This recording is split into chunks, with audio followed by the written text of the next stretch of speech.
the character and the promotion of talents for those innocent girls.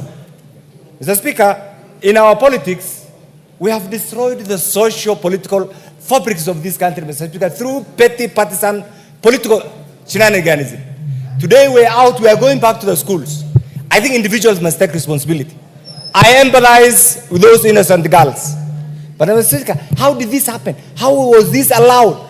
If you want to fight President Ruto, go and deal with the politicians. Don't go back to the students. Don't use innocent children as characters, Mr. Speaker. Mr. Speaker, what I want to say is this, and you have been around. The politicians have an arena, a political arena.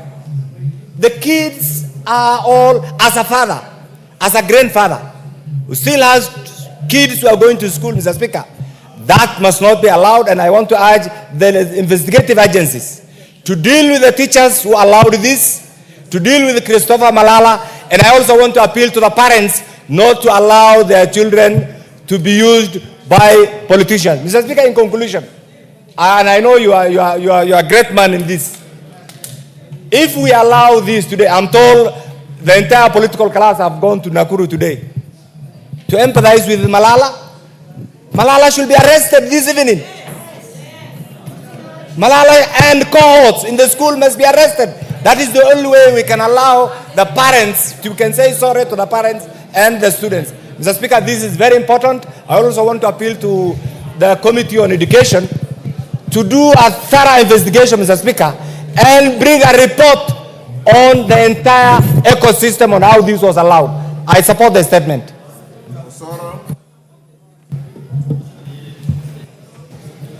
Thank you very much, Honorable Speaker. Honorable Speaker, I want to associate myself with the statements that have been made by my colleagues, but also inform the House, Honorable Speaker, that I've had an opportunity to discuss with one of the top education stakeholders as far as this drama is concerned, and he did inform me, Honorable Speaker, that the theme of this year's drama festival for the secondary schools was leveraging technology to nurture talent while inculcating national values for socio-economic development. Honorable Speaker, that was the theme of this year's, or that is the theme of this year's drama festival. Leveraging technology to nurture talent. To nurture talent. Technology, Honorable Speaker. Looking at the excerpts of what is purported to be the drama by BUTERE girls, Honorable Speaker, it has nothing close to technology, Honorable Speaker. The chance that you hear the girls, the small girls in school, citing is, at one point you'll hear them say, Kasongo must go. At another point you'll hear them say that we want our rights, Honorable Speaker. While, Honorable Speaker, we condemn, if it did, it's true, that the students were chased out of the compound, Honorable Speaker, if it did, it's true, we condemn such, although that is not really confirmed by the authorities. We also must speak as parents that we are encouraging a rebellious generation, Honorable Speaker, which is not really fair. We are encouraging and growing a younger generation that believes that whatever they say, whether it's wrong, they shouldn't be redirected, Honorable Speaker. And this is very wrong. This play, Honorable Speaker, does not have any rightful word to praise it, Honorable Speaker. What needs to be done, if there was a gap midway, Honorable Speaker, within the structures of education that admitted a play that not realigned itself with the theme of this year, right from a politician, and even to the parents, they need to ask themselves this question: why are you clapping that a politician drafted a script for your student in school? How should you be taking pride and say that there is a politician who actually he said not to have gone to any university? That just because he's creative, his papers are questionable. He is the one that drafts a play, Honorable Speaker, in a national school like BUTERE girls, and you as a parent who wants your student to go to school, go through a proper education, Honorable Speaker, and get outside there to be creative, you are clapping and saying, he created a script. If you tell Osoro today, Honorable Speaker, to write a script, I'll write a script that befits my political line of thought. If you tell Malala, Honorable Speaker, or any other person, they'll write a script based within that line of script, Honorable Speaker, and their line of thought. Does it befit or does it go in line with the education standards of this country? It doesn't, Honorable Speaker. As we are speaking to Honorable Speaker, Honorable Malala should actually be charged. It should be, in fact, even if you write a script and it's admitted in school, The process of directing that script, Honorable Speaker, should be left to the person who's gone to school, a teacher with a TSC number, to direct the script that has been written. Not a person with political intent. That on Sunday was talking about that question of Kasongo, and on Tuesday, that play is being pushed by those students, Honorable Speaker, using small children to drive our political agenda. No, that shouldn't be allowed. As we speak today, Honorable Speaker, the director of education in that county should actually be answerable. The sub-county education director should be answerable. The teacher that admitted such, the principal, they should be answerable, Honorable Speaker, because it is wrong by all standards, Honorable Speaker. Thank you. Did Russell, as the chair, when can you bring the statement? There's a mic in front of you. Okay, go ahead. Thank you very much, Honorable Speaker. I think we'll bring a response in 2 weeks. But 2 weeks is too long. I want you to liaise with the chair of education, and between the two of you, bring a report on Thursday next week. Well guided, Mr. Speaker, but I really want to say something following on comments by my colleagues. Kenya is bigger than all of us. And when we have the right platform, we have to use it with the responsibility. Many of us in this August House have children in primary, secondary school, and university. We want their character to be developed. We want them to learn good manners. I have watched that clip myself, and I was asking myself, where do we want this country to go? In 1 year, in 10 years, in 20 years? We are not going to be here for eternity, but we must leave a good country for future generations. I don't want to cast aspersion on the question. Bring a statement on Thursday. Thank you, Honorable Speaker. Mohamud Daud, Wajir East. Thank you, Mr. Speaker. Mr. Speaker, I rise to request a statement on discriminatory screening protocols imposed on passengers flying to and from the northern region. Honorable Speaker, pursuant to Standing Order 44-2C, I rise to request for a statement from the Chairperson of Departmental Committee on Administration and Internal Security regarding the discriminatory security clearance protocols imposed on passengers flying to and from the northern regions. Honorable Speaker, Article 27 of the Constitution of Kenya guarantees the right to equality and freedom from discrimination. Additionally, the Civil Aviation Act, Cap 394, and International Aviation Security Standards prescribe uniform security procedures for all travelers. However, passengers from certain regions of this country, particularly Wajir County, are subjected to special clearance at the port of origin and rescreening upon arrival at Wilson Airport or Jomo Kenyatta International Airport. These discriminatory protocols are undertaken pursuant to Air Navigation Regulations 1985, also revised in 2012. Mr. Speaker, these regulations require airlines to obtain clearance from the Office of the President before flying to the following aerodromes: Buna East, Liboi, Bura, Mandera, Dif, Balambala, Elwak, Modogashe, Garissa, Ramu, Giriftu, Takaba, Gurar, Habaswein, and Ijara in the northern region.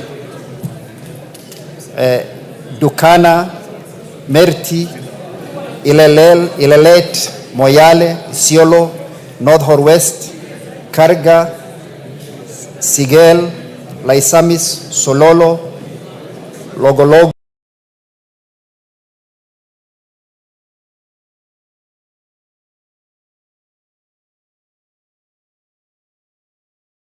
Eastern region, Dandori, Karor, Kiunga, Lamu Mwana, which is Manda Islands, Masalani, Mpeketoni, Kipini, Mkumbi, Ngao, and Siu in the Coast region, Migori in Nyanza region, Baragoi, Sorelei, Oldonyo Farm, Wamba in the Rift Valley region.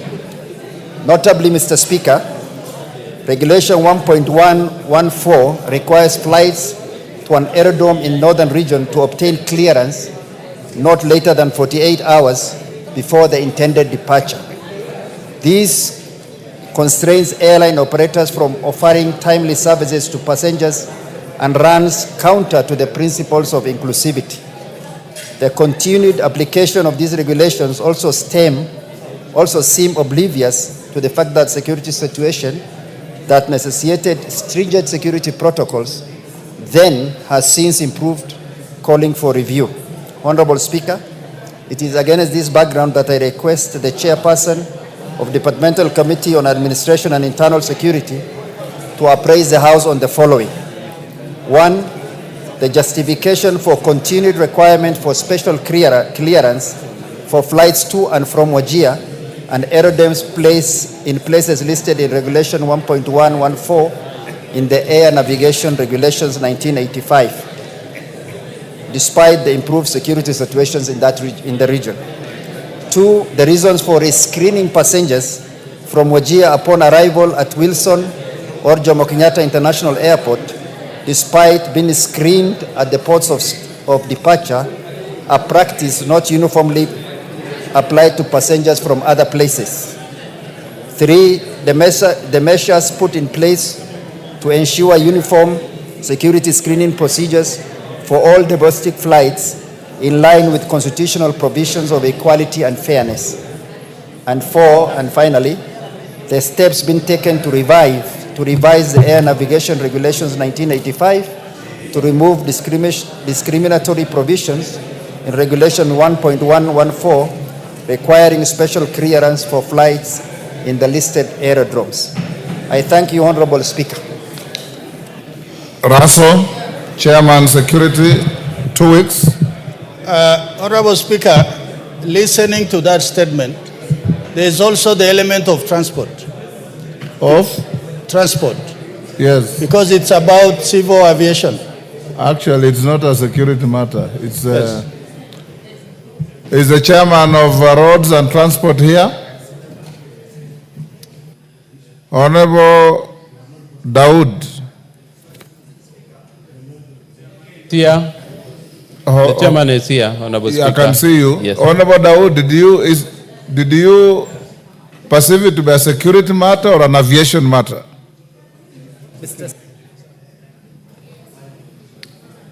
Give him the mic.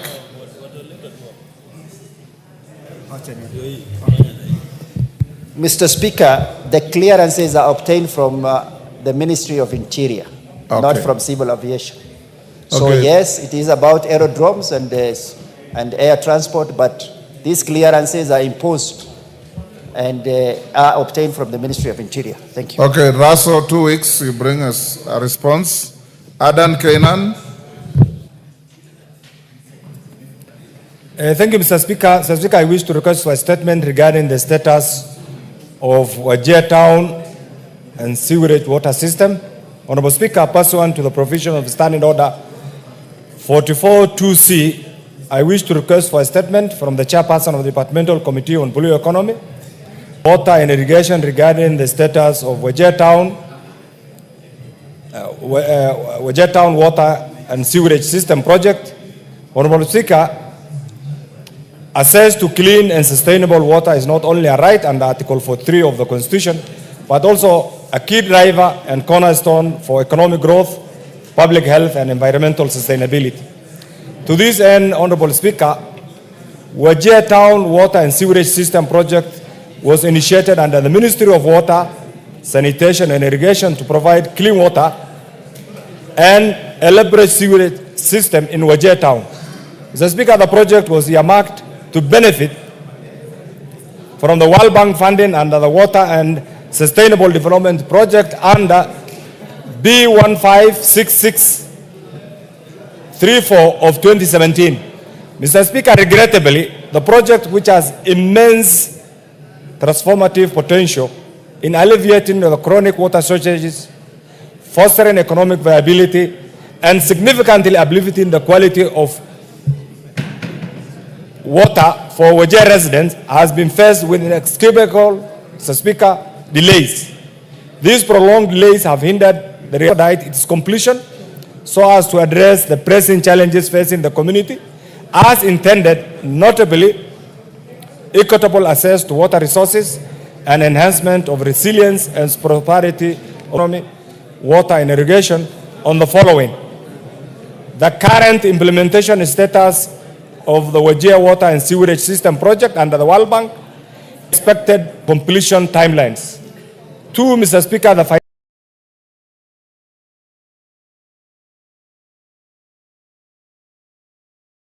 financial status of the project, the fund development project of 2017, if any, the details of the amounts disbursed and utilized to date on unfulfilled budgetary commitments leading to its delay. 3, Mr. Speaker, measures in place to ensure the accountability, transparency, and efficiency in the utilization of funds, and particularly in the light of the delays and concerns about the cost overruns. 4, Mr. Speaker, the challenges, including technical, financial, or administrative, impeding the progress of the project, and the strategic interventions taken by the ministry to overcome those challenges and ensure its timely completion. 4, and finally, Mr. Speaker, plans by the ministry to guarantee the long-term sustainability, efficiency, and affordability of the water supply and sewerage services upon completion and operationalization. Mr. Speaker, I'm aware that the funds meant for Wajir has been diverted to another county in another region. I request for the chairman to bring out all the facts appertaining to this particular project, as every Kenyan, every region is entitled to the same development initiative by the government. Thank you, Mr. Chair, Blue Economy, Water and Irrigation. Bowen. Mr. Speaker, I will bring answer in the next 2 weeks. 2 weeks, thank you. Joseph Gitari. Honorable Joseph Gitari, Kirinyaga Central. Thank you, Mr. Speaker. I request for a statement regarding the promotion of curriculum support officers in the country to the position of principal teacher management officers. Honorable Speaker,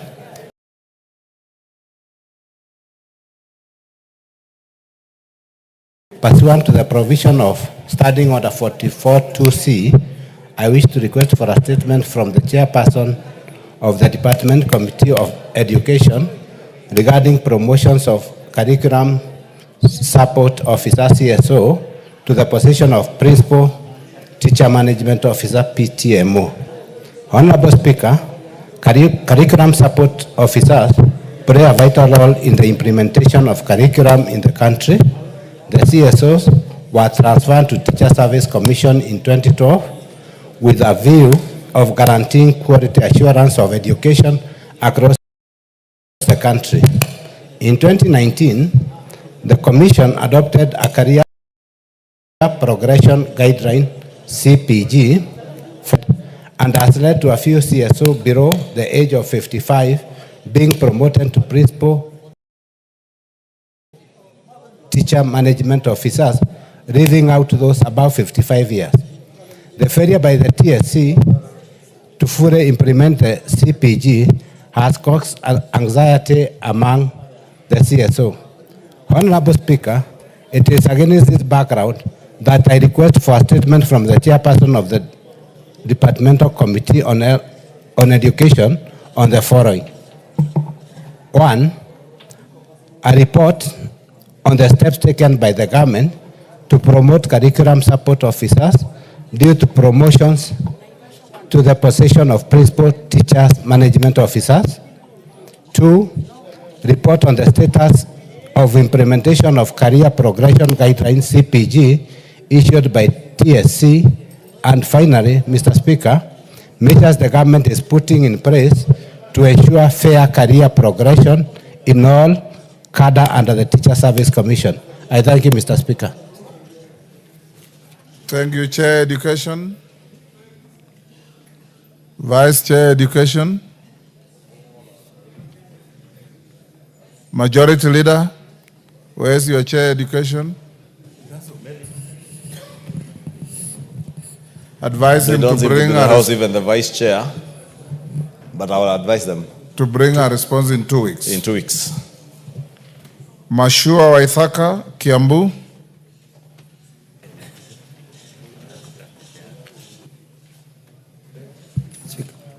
Thank you, Speaker.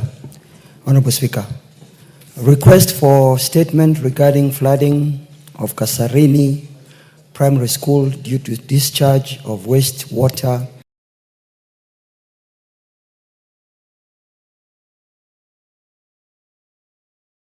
from 5-star Paradise Estate to the provisions of Standing Order 44-2C and mining regarding flooding and environmental degradation affecting Kasarini Primary School as a result of wastewater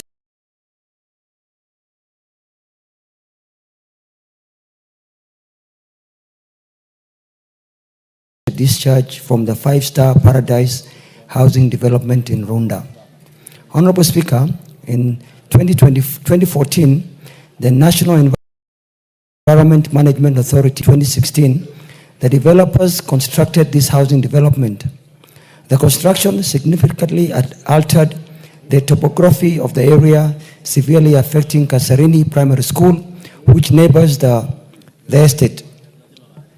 The school has suffered from severe flooding and environmental degradation as a result of wastewater discharge from the estate, which has turned the school grounds into a wetland. This situation has exposed both students and teachers to severe health risks.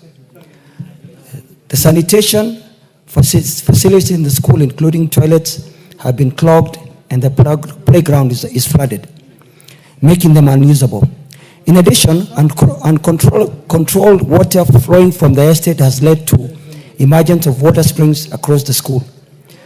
This situation has raised concern regarding the environmental regulatory consideration applied by NEMA during approvals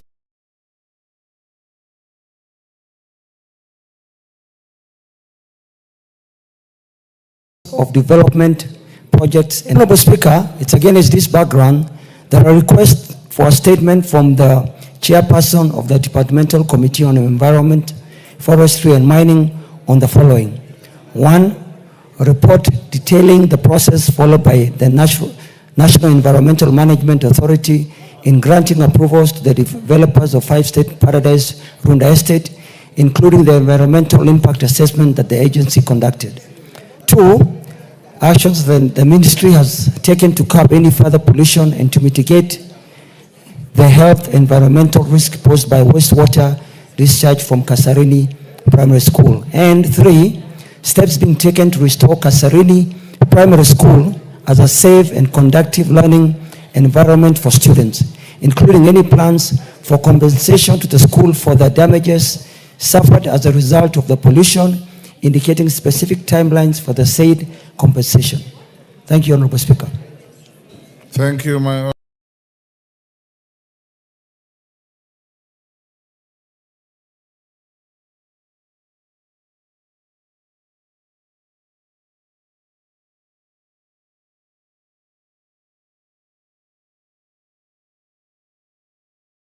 Mashua, Education, Majority Leader.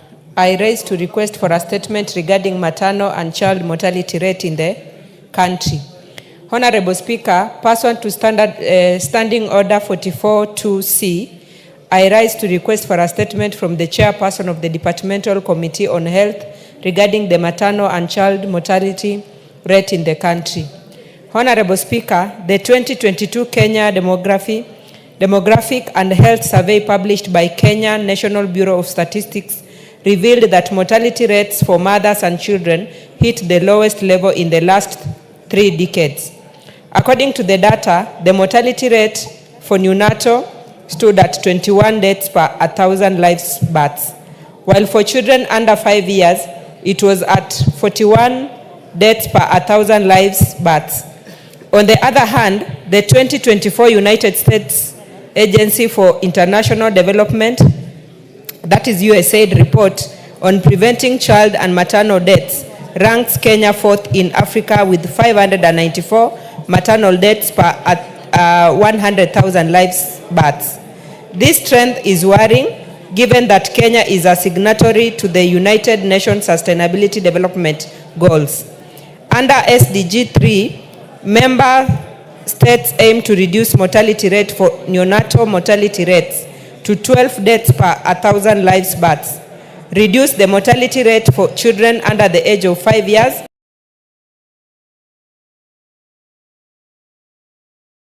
to 21 deaths per 1,000 lives births, and reduce maternal mortality rates stand at double of these targets. Honorable Speaker, according to the Ministry of Health, the mortality rate in the country remains a major public health concern, with 15 out of 47 counties accounting for 98.7% of all deaths. These tragic figures underscore the urgent need for quality health care, which hinges on the dedication and well-being of healthcare professionals, particularly nurses. Unfortunately, Trans Nzoia County is grappling with a shortage of over 900 nurses, adversely affecting service delivery. There is need for deliberate measures to address these issues to improve maternal and neonatal health outcome in the country. Honorable Speaker, it is against this background that I request for a statement from the chairperson of Departmental Committee on Health on the following. 1. Report on the targeted intervention initiated by the Ministry of Health to support high-burden counties, including Trans Nzoia, to combat the high child and maternal mortality rates in the country. And 2, report on measures being taken by the government to improve the welfare of healthcare professionals at national and county health facilities. I thank you, Honorable Speaker. Thank you, Lillian. Chair Health.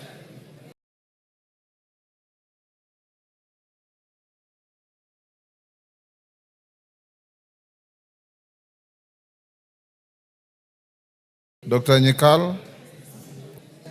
It's possible in 2 weeks, Mr. 2 weeks. Yes. Thank you. The request to the Blue Economy Chair, but the order paper is indicating it's education. So check with the clerk's office and liaise with both chairmen and see who is the one to bring the response. The clerk owns up that is an error on the order paper, so Honorable Mashua. Who is the chair environment? Who? Kareke Mbuki. Kawaya. Is he in the house? So majority leader, you will communicate accordingly. Next, Umulher Harun. Before Umulher, you request. Allow me to acknowledge in the public gallery Tinderet Comprehensive School from Kipkelion West, Kericho, Nyairobi Secondary School from Kipkelion West, Kericho. On my behalf and on behalf of the House, we welcome the students and their teachers to the House of Parliament. Umulher. Give her the mic.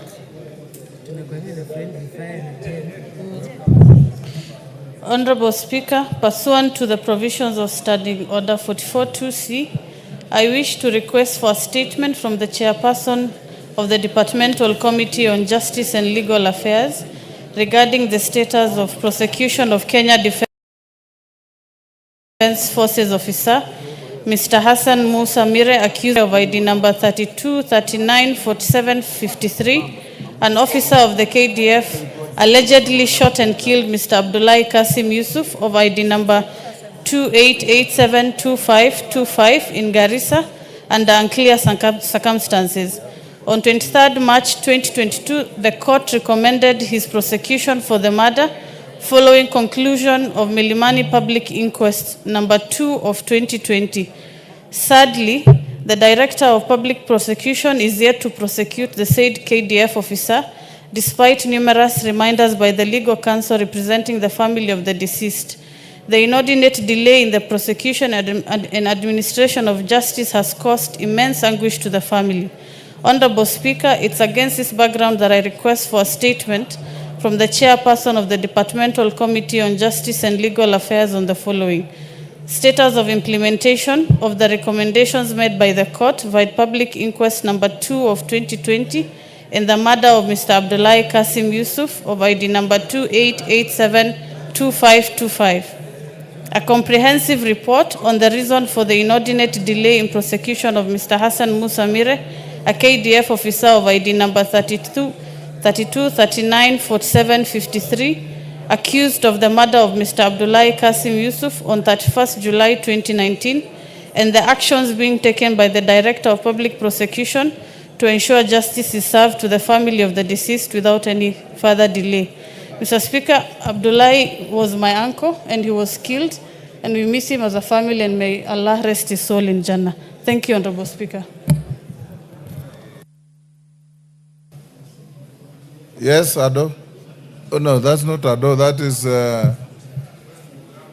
member for West Mugirango. Yes. You are raising both your hands, so I could not see your face. Yes, thank you, Mr. Speaker, for permitting me to ride on that. Mr. Speaker, I'm a member of the Justice and Legal Affairs Committee, and of course I'll deal with this matter. But I must declare my interest that I was the family lawyer during this inquest when this poor Kenyan was executed. Yes, when this poor Kenyan was executed allegedly by military officers. And that was about 4 years ago. Indeed, justice delayed is justice denied. And on behalf of the family, I think we need to tender an apology as a republic for the inordinate delay in giving them justice.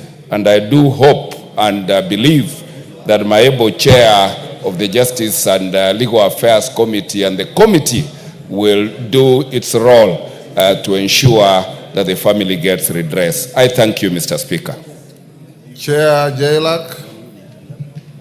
Thank you very much, Mr. Speaker. How much time do you require? 2 weeks. 2 weeks should be sufficient for us to answer this sufficiently and in a manner that is satisfactory to the honorable lady member. Thank you very much. Thank you, George. Kadhoni wa Mshomba, member for Githunguri. Honorable Speaker, I request for a statement regarding status of parcel of public land in Githunguri constituency. Pursuant to the provisions of Standing Order number 44-2C, I wish to request for a statement from the chairperson of the Departmental Committee on Lands regarding status and ownership of a parcel of public land in Githunguri constituency, Kiambu County. Honorable Speaker, the government has owned a 55 acres parcel of land, registration number LR number Githunguri Township 26 and 27, located in Githunguri town for decades, which serves the administrative hub for Githunguri constituency. The land hosts various government agencies, including the County Land Registry, the Deputy County Commissioner offices, the National Government Constituency Development Fund, and the Constituency Office. In 2011, the then Cabinet Secretary for National Heritage and Cultural, vide Kenya Gazette number 244 of 14th January 2011, gazetted the land as a National Heritage Site as follows, to be shared as follows: Githunguri Gallows, Mau Mau Trench, Githunguri Kerere, and Jomo Kenyatta College. Despite this status, a recent official search conducted revealed that a portion of land was transferred in 2011 to a Miss Lydia Wanjiko Gadesha of ID number 3368832, who is now claiming ownership and seeks to occupy the land. This has raised alarm amongst residents and public servants as details regarding the transfer of the public land remains unclear. Article 62 of the Constitution provides that public lands includes, amongst other aspects, land in respect of which no individual or community ownership can be established by any legal processes. This alleged claim of ownership of the said public land by an individual raises serious concern regarding land administration processes. Honorable Speaker, it is against this background that I request for a statement from the chairperson of the Department Committee on Land on the following. 1. The status of current ownership of 55 acres parcel of land in Githunguri town, including whether any portion of it has been allocated to a private individual. 2, the actions being taken by the Ministry of Land, Public Works, Housing and Urban Development to investigate the alleged transfer of public land to Ms. Wanjiko Gadesha and to revoke any irregular transactions involving the land. And 3, the strategies being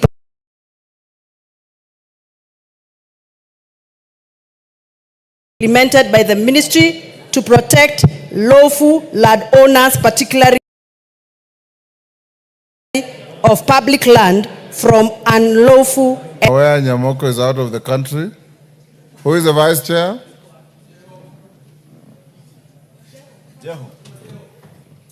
Members, pay attention to the proceedings of the House. Who is the chair, vice chair lands, or any member of Lands Committee? Myself, Chair, Mr. Speaker, in 2 weeks will be able to respond. Okay. Now responses to statements. Statement number 4 on the request of Honorable Doris Donya is deferred to Tuesday next week. So Chair Transport, GK, you are engaged in an animated discussion.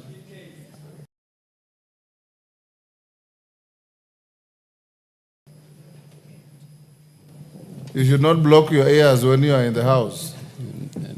Honorable Speaker, 2 weeks. You are not even listening. Sorry, Honorable Speaker, I was a bit...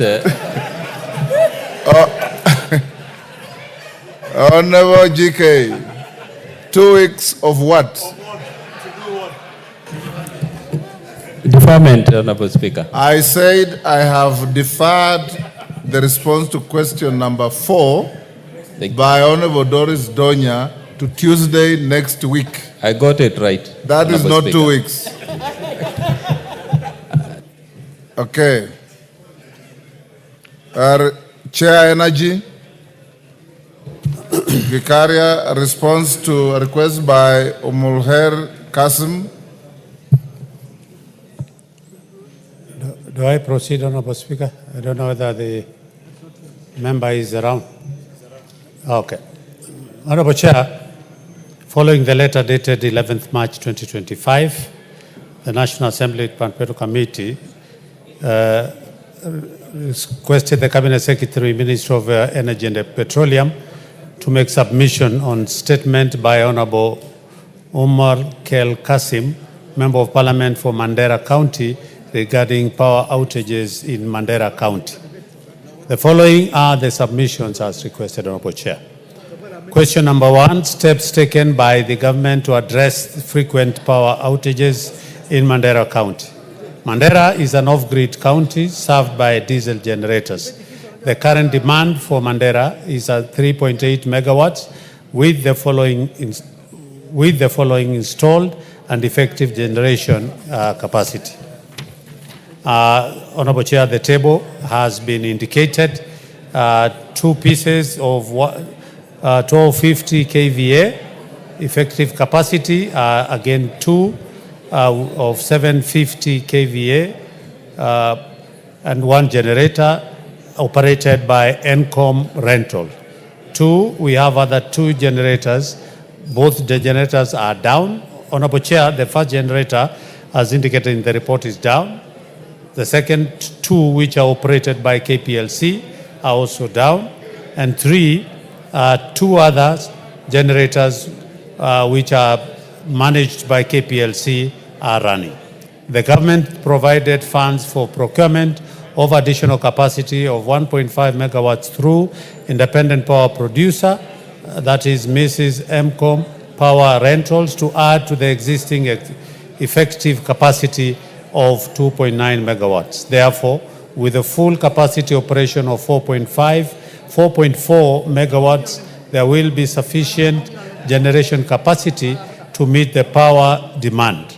The repair and provision of an extra generator will be placed by end of April 2025. Question number 2, the immediate measures being put in place to replace malfunctional generators, including providing additional generators with the required outages voltage to ensure constant supply of power in the county. The response is, Honorable Speaker, the faulty 12.5 kVA generator, which is managed by Encom Power Rentals, is being replaced. The substitute generator arrived on site on the 23rd of March 2025, and installation and commissioning was completed by 26th March 2025. 2, delivery of repair parts have been done, and repairs are underway for the number 2 units, 1,250 kVA each. Kenya Power awarded the repair contract to Car and General, and the repairs are to be completed in the next 2 weeks due to importation of parts and actual repair works. Therefore, once the repair and installations are done, by the end of this month, the load shedding effect affecting Mandera County will be completely resolved. 3, question. The third question was the long-term plans for stable power supply in the county, including exploring alternative avenues such as acquisition. Term is to have an IPP to do a hybrid solar and diesel plant that will be up to 10 megawatts to get a PPA from KPLC on a build, own, operate, and transfer. Long-term plan is to get the grid to Mandera. Thank you, Honorable Speaker. Thank you, Umulher. Are you satisfied? No, I'm not satisfied, Honorable Speaker. Go ahead and express your dissatisfaction. First, before I even go into the generators issue, there's a part that reads this month, meaning March, and we're in April. Could you clarify, Honorable Chair, because you jumped, I'm sure you realized it was a mistake, and you jumped that part, saying this month. So could you please clarify, because this looks like answers that were given just like that.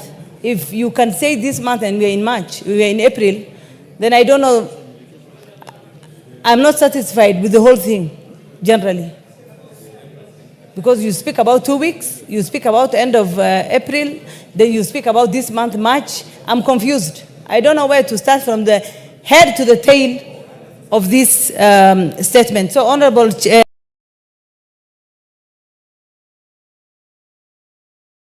Speaker, I am not satisfied. Number 2, the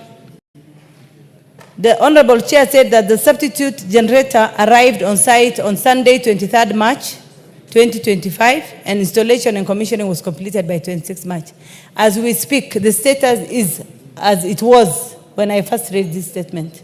Honorable Chair, I don't know if you've heard me, but the statement itself is contradictory. It speaks about this month as March. So please give guidance on that. Thank you. Gikaria.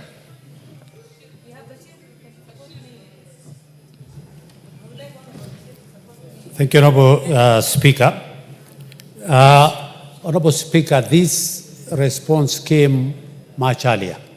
It didn't come yesterday. I'm trying to look when the request was done.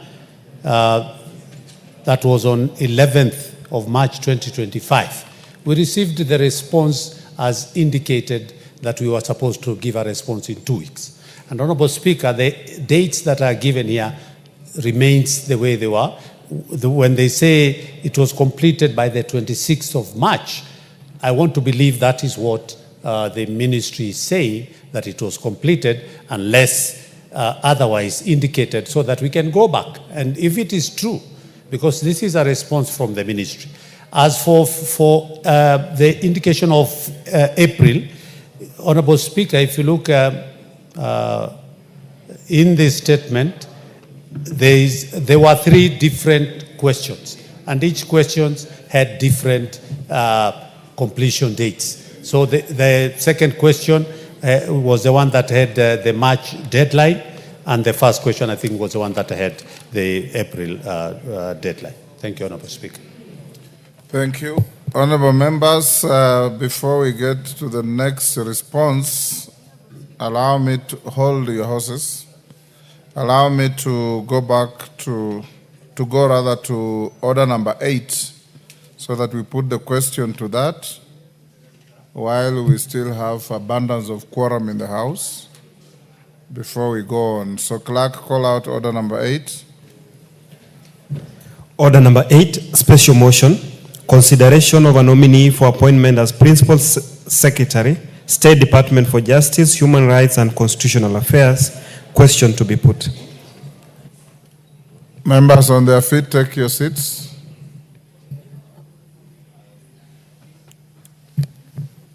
Omolher, take your seat. The member talking to, I can't know how from her back. Take your seat.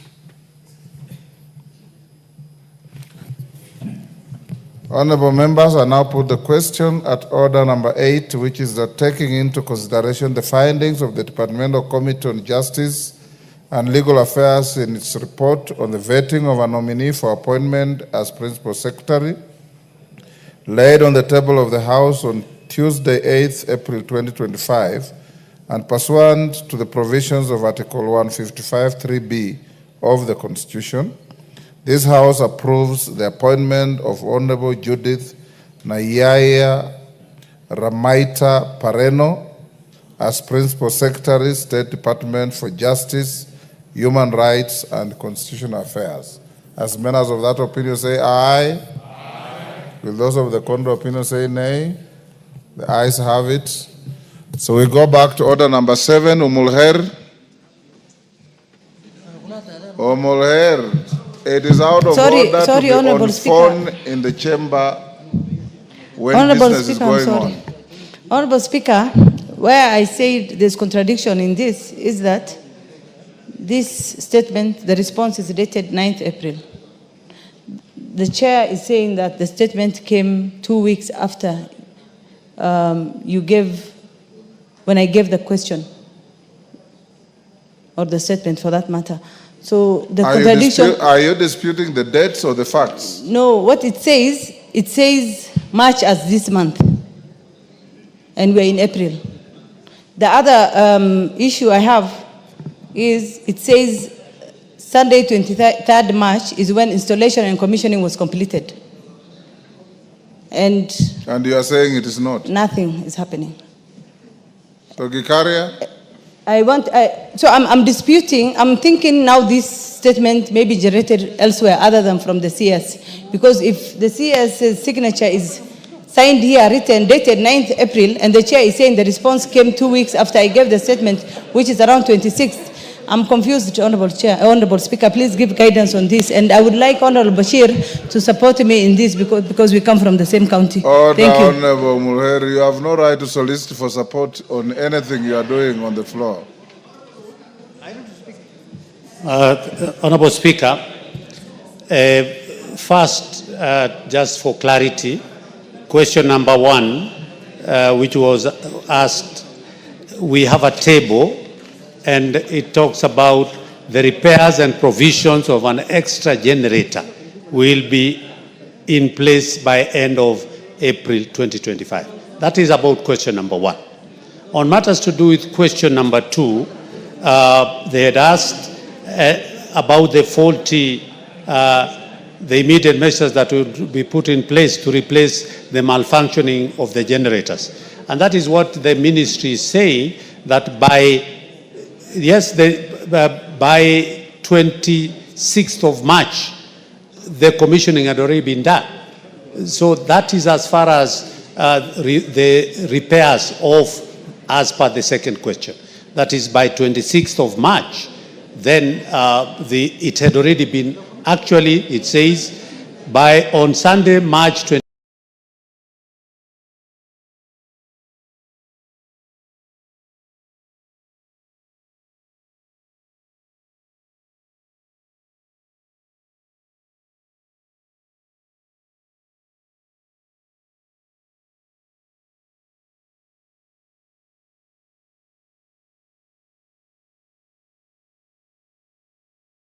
Third, 2025, installation and commissioning. Honorable Chair, yes, when I was told that this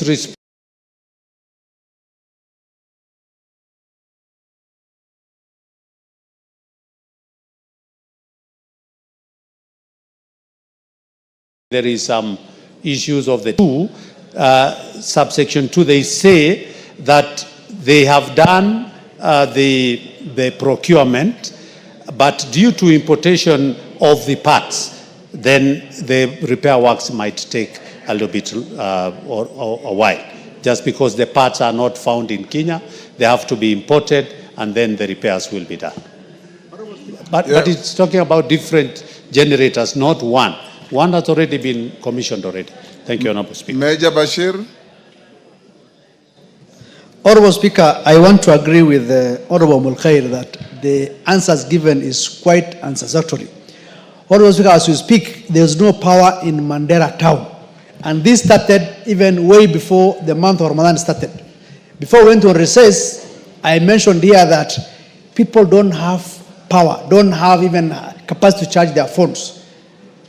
As we speak now, Kenya Power has actually not responded to the cries and the plight of the people of Mandera East. Even now, even in my own place in Ramu, they have started rationing. So what is the problem with Kenya Power, besides giving us this kind of write-ups? Mandera East requires 3 kVA, not 1.5. Even if they take another generator of 1.5, it will not be of any help. Honorable Speaker, I mentioned here that next to Mandera town, there's Bulahawa. They are using generators. They have never had even one single day of power rationing, simply because it's run by individuals. I think it's high time for independent power producers to be localized and be taken to the counties. Let every county engage and do it, because as a county, we can ask Bulahawa to extend the power to Mandera East, to extend it to other parts of the county. It's unfortunate that Kenya Power is not ready. So I think we will call upon that let the people of Mandera East have power. If Kenya Power cannot extend, we should be allowed to go to Bulahawa, which is in Somalia, to bring power to the people of Mandera East. Thank you, Mr. Speaker.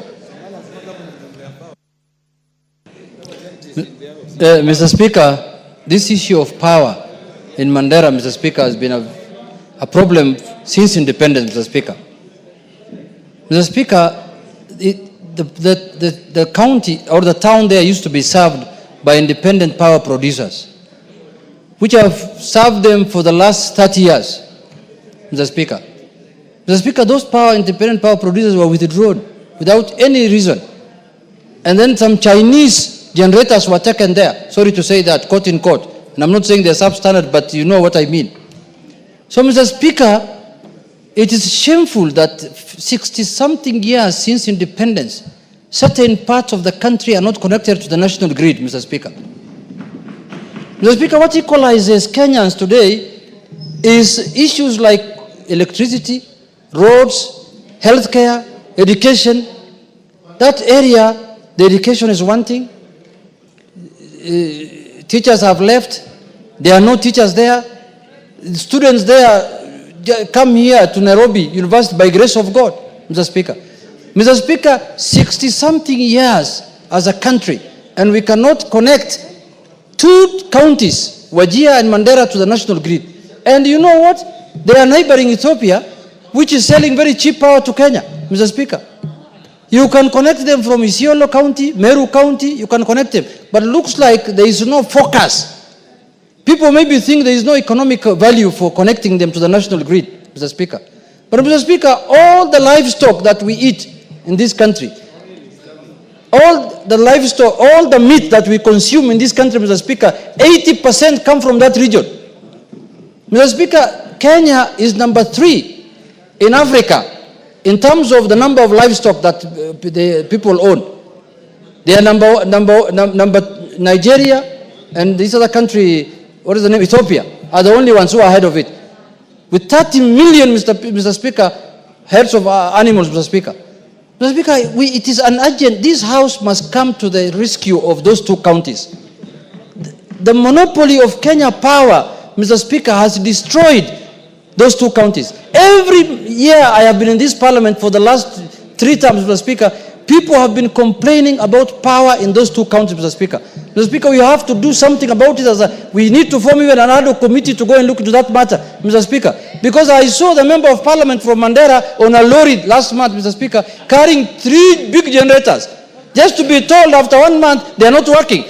They're all over in TikTok, in social media. I think he's in the house here. He was sitting next to the co-driver. He was like a co-driver in a truck. He was telling people there are 3 generators on top of here, new ones. Little did you know that after 1 month, they're not going to work. After a week, actually. Not transformers, generators. Gensets, Mr. Speaker. So, Mr. Speaker, I want to urge you that this is a matter highly concerns our core values, core mandate of representation. The people of that area are suffering, and you know the way lack of power can stagnate economic growth, Mr. Speaker. You cannot build your house, you cannot weld a home,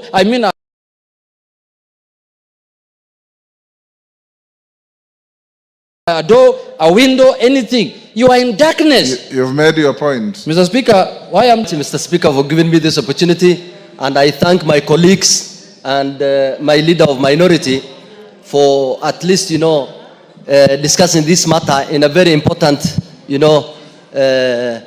business of making it a very important business of the House. Mr. Speaker,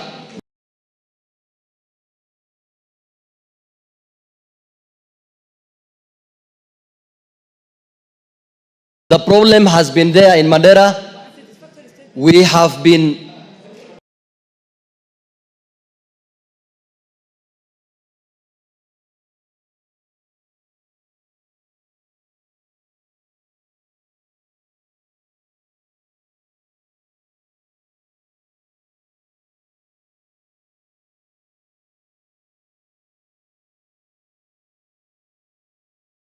been having this problem for myself when the current CS, but Waziri and the BS and the CS and the CEOs called me in a meeting. We have discussed, we have agreed, we have taken 3 generators now. In fact, 1 was taken 2 weeks ago. Unfortunately, it is not enough. It is not enough as it is now, but we have agreed in a meeting that they are going to give it to Encom, a company, a private-owned company, 7 more megawatts. We have already agreed in a meeting. I really appreciate what the CS and the BS and his CEOs, that is Engineer Siror and Madam CEO Rerek, Madam Dr. Ross. We have already agreed that they are going to take those generators in the next 3 weeks. But unfortunately, the problem has been there. People were going to Bulhawa, the next town in Somalia, for even, cold water. That is not there right now. We have rationing, but it is not as worse as it was during Ramadan time. We expect the ministry to move very fast so that they can deliver those generators as quickly as possible, so that the people of Mandera can no longer have issues of blackout and rationing. Mandera is the headquarter. Mandera town, Mr. Speaker, is the headquarter of Mandera County. And that is where businesses of Mandera County is. Unfortunately, when there is no power, nothing goes on. What I really appreciate, and I thank the CS and the BS, is that they are doing something. They have already called the CEOs, and they have agreed to give me 7 more megawatts. I urge them to move very fast. The other thing is that Kentraco announced that they are going to get power from Dolo town in Ethiopia. When the president visited Mandera,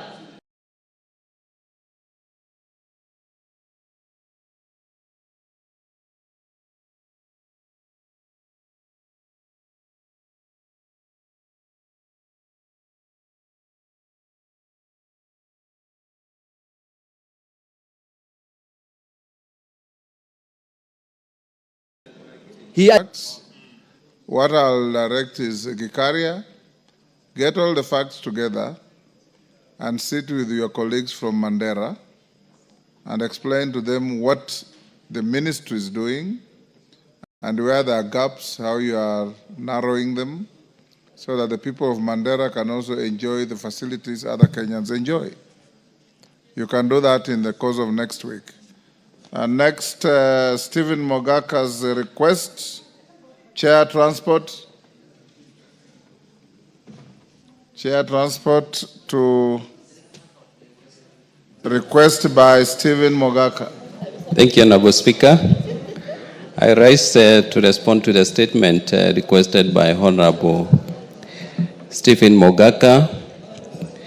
Honorable Speaker, the Honorable Mogaka in the statement indicated that the roads in West Mugirango constituency have been in dire need of upgrading to bitumen standards for over 15 years but continue to be ignored. Honorable Speaker, the Honorable Mogaka therefore requested for the following information. 1, report detailing all roads that have been approved for upgrading to bitumen standards in Nyamira County and specifically in West Mugirango constituency and the status of construction. 2, measures being taken by government including affirmative action to address the disparities in road construction, development, infrastructure development in constituencies. And 3, the long-term plans being implemented to rehabilitate and expand critical roads in Nyamira County. Honorable Speaker, the committee received a written response from the Ministry of Roads and Transport on 26 March 2025, which I now wish to make. 1, regarding the report detailing all roads that have been approved for upgrading to bitumen standards in Nyamira County and specifically in West Mugirango constituency, including the status of construction, the ministry submitted that there are currently no ongoing projects for upgrading roads to bitumen standards in West Mugirango constituency under KERA.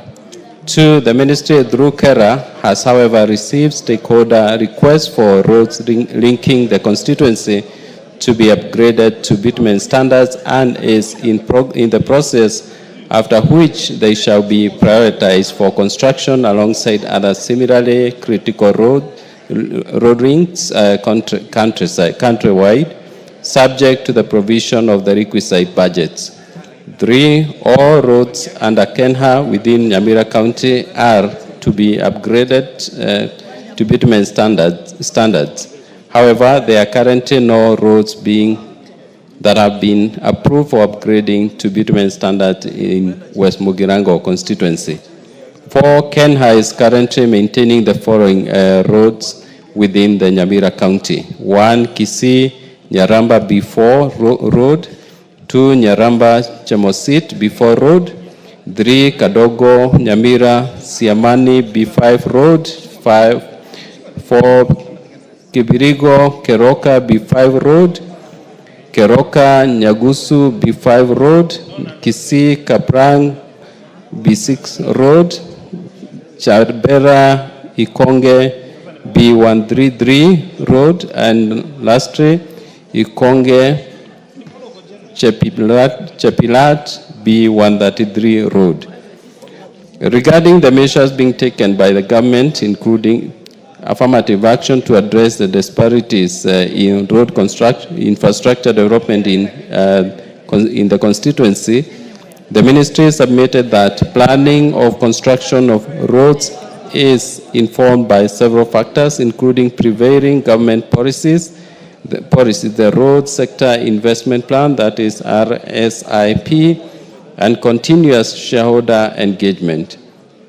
Within these frameworks are inbuilt mechanisms to prioritize areas that lack adequate infrastructure, such as roads.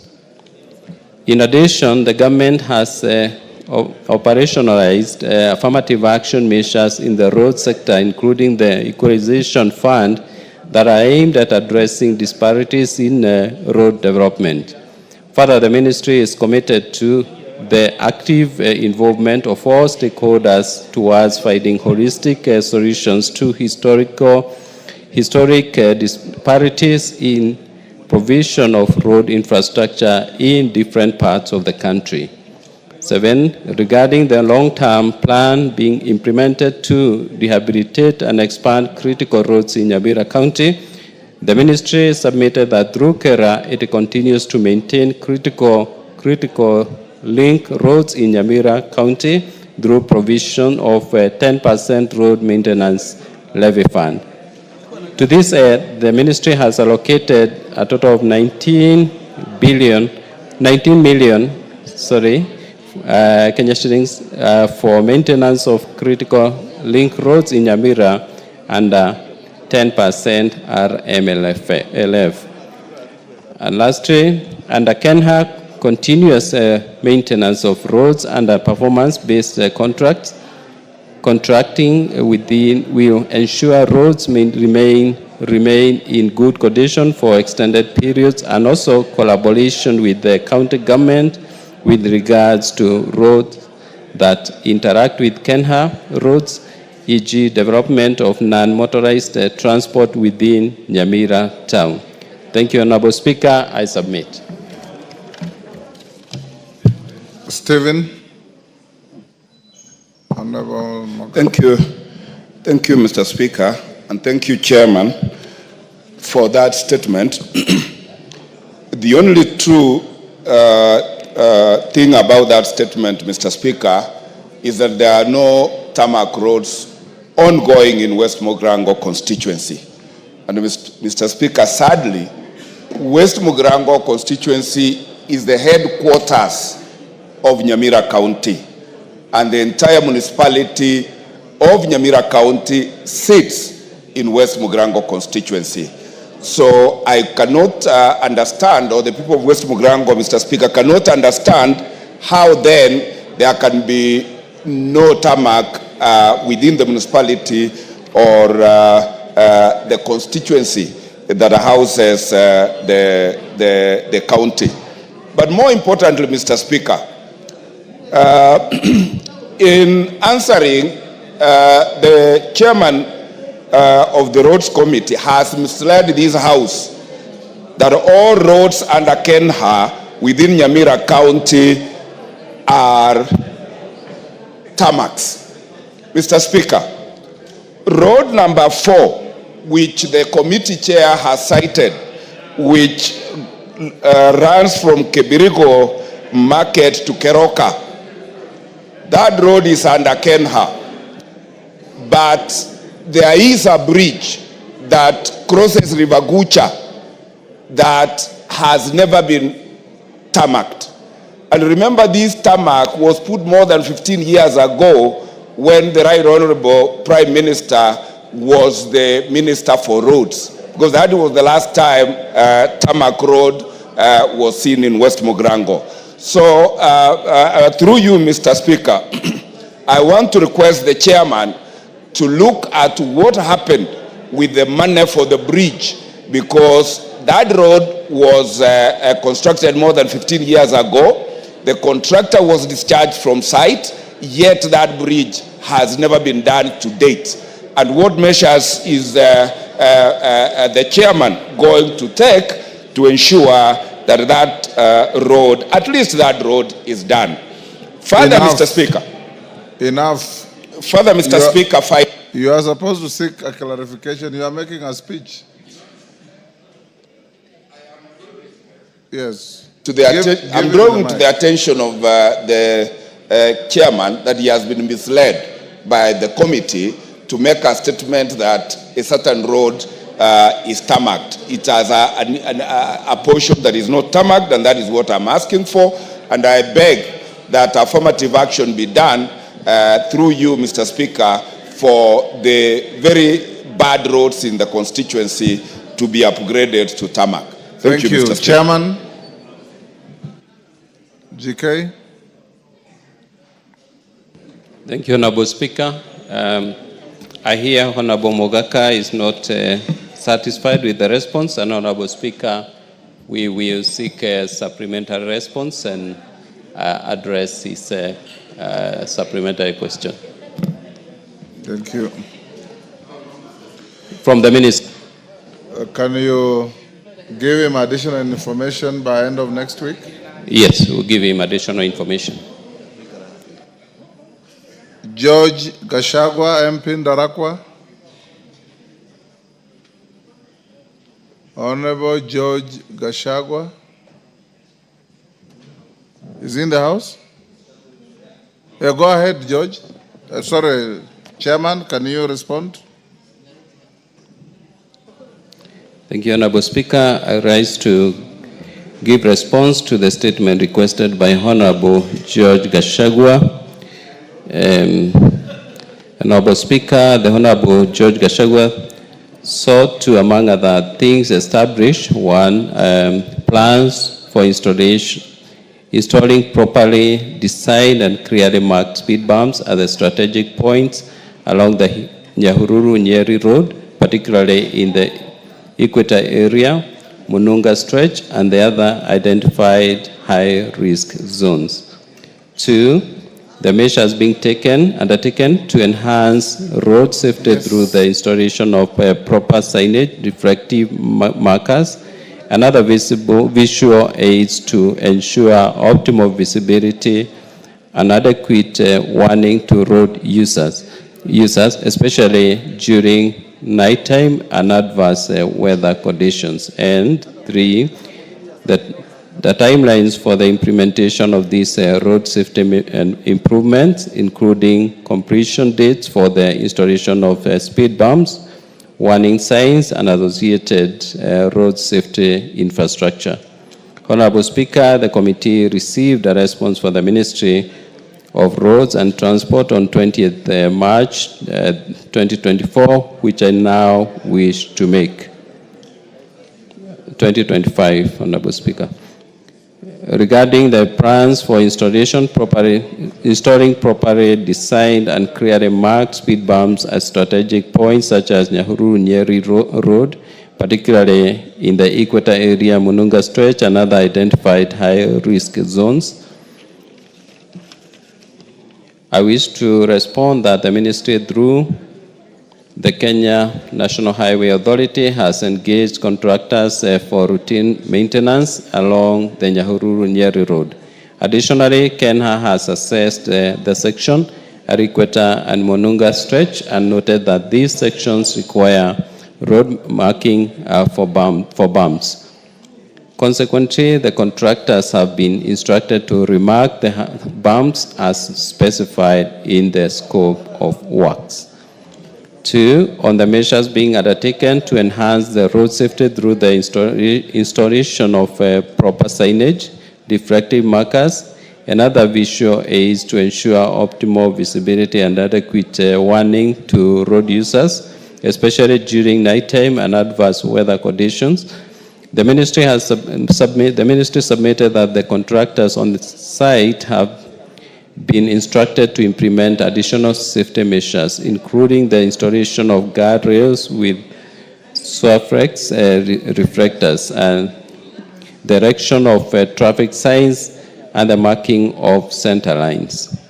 3, however, the ministry added that they continue to face challenges with the vandalism of newly installed traffic signs, SWAFREX reflectors on rail guards and other stands. 4, on the timelines for implementation of these road safety improvements, including completion dates for the installation of speed bumps, warning signs, and associated road safety infrastructure, the ministry submitted that the implementation of these road safety improvements is currently underway as part of the ongoing routine maintenance works. The works were expected to be completed by end of March 2025, but as indicated, this has not been completed and is expected to be completed soon. The committee will engage the ministry on this matter to ensure that this road and other roads across the country are safe for all road users. Honorable Speaker, I submit. Honorable Gachagua, you satisfied? Mr. Speaker, I'm not satisfied. My statement mainly concerned the bumps at Equator area near Wakongo Center. But the statement, the response addresses more on reflective issues for visibility. Mr. Speaker, if my statement could be read well, I have actually asked for bumps at that particular place. But the response addresses more on visibility. And there's also this issue of vandalism. Vandalism, I am wondering, Mr. Speaker, can bumps be stolen? I wish they are installed because I have had a lot of problems in this stretch, along this stretch. So, Mr. Speaker, if you look even at the dates, I think the ministry misled the chairman, the committee chairman, by saying that there are some routine maintenance going on. Honorable Gachagua, you're right. GK, as the chair, the question was so simple, but I saw you, I had you go at a total tangent on matters that have not been canvassed. The question is, are you going to put bumps on this road? It's as simple as that. Nyahururu-Nyeri Road needs bumps. And he's right, you talked about vandalize. You can't vandalize a bump, can you? I totally agree with the Honorable Speaker. Yes. Bumps cannot be vandalized, and Yes. so we will engage the ministry to get a better response. But they have indicated that they are committed to installing the bumps. So they are not opposed to fixing speed bumps. Okay. Honorable Gachagua, are you okay with that? Maybe, Mr. Speaker, we get the timelines because it has been long overdue. Honorable Chair of the committee, how long will you take to put or to erect those bumps? We will liaise with the ministry, Honorable Speaker, and ensure that those bumps are fixed within a period of not more than a month. So in a month's time, bring us a progress report. I will, Honorable Speaker. Thank you. Thank you. George, is that all right? Yes, you are both George. I'm asking George the questioner. Okay, Speaker, it's okay. Thank you. Majority Leader, your Thursday statement. Majority Leader, you are making peace with Ngogoyo. Your Thursday statement. Thank you, Honorable Speaker. Ngogoyo is my very good friend. So I'm not only making peace, but convincing him to see the light. Honorable Speaker, pursuant to the provisions of Standing Order 44.2a, I rise to give the following statement on behalf of the House Business Committee, which met on Tuesday, 8th April 2025, to prioritize business for consideration during the week. Honorable Speaker, with regard to business scheduled for Tuesday next week, the House is expected to consider the following bills at various stages, some of which are listed in today's order paper. The second reading of the following bills, should they not be concluded today: 1, the Value Added Tax Amendment Bill of 2025; 2, the Learners with Disabilities Bill, Senate Bill number 4 of 2023; 3, the Treaty Making and Ratification Amendment Bill number 2 of 2024; 4, the Kenya National Council for Population and Development Bill of 2023; and the National Cohesion and Integration Bill of 2023.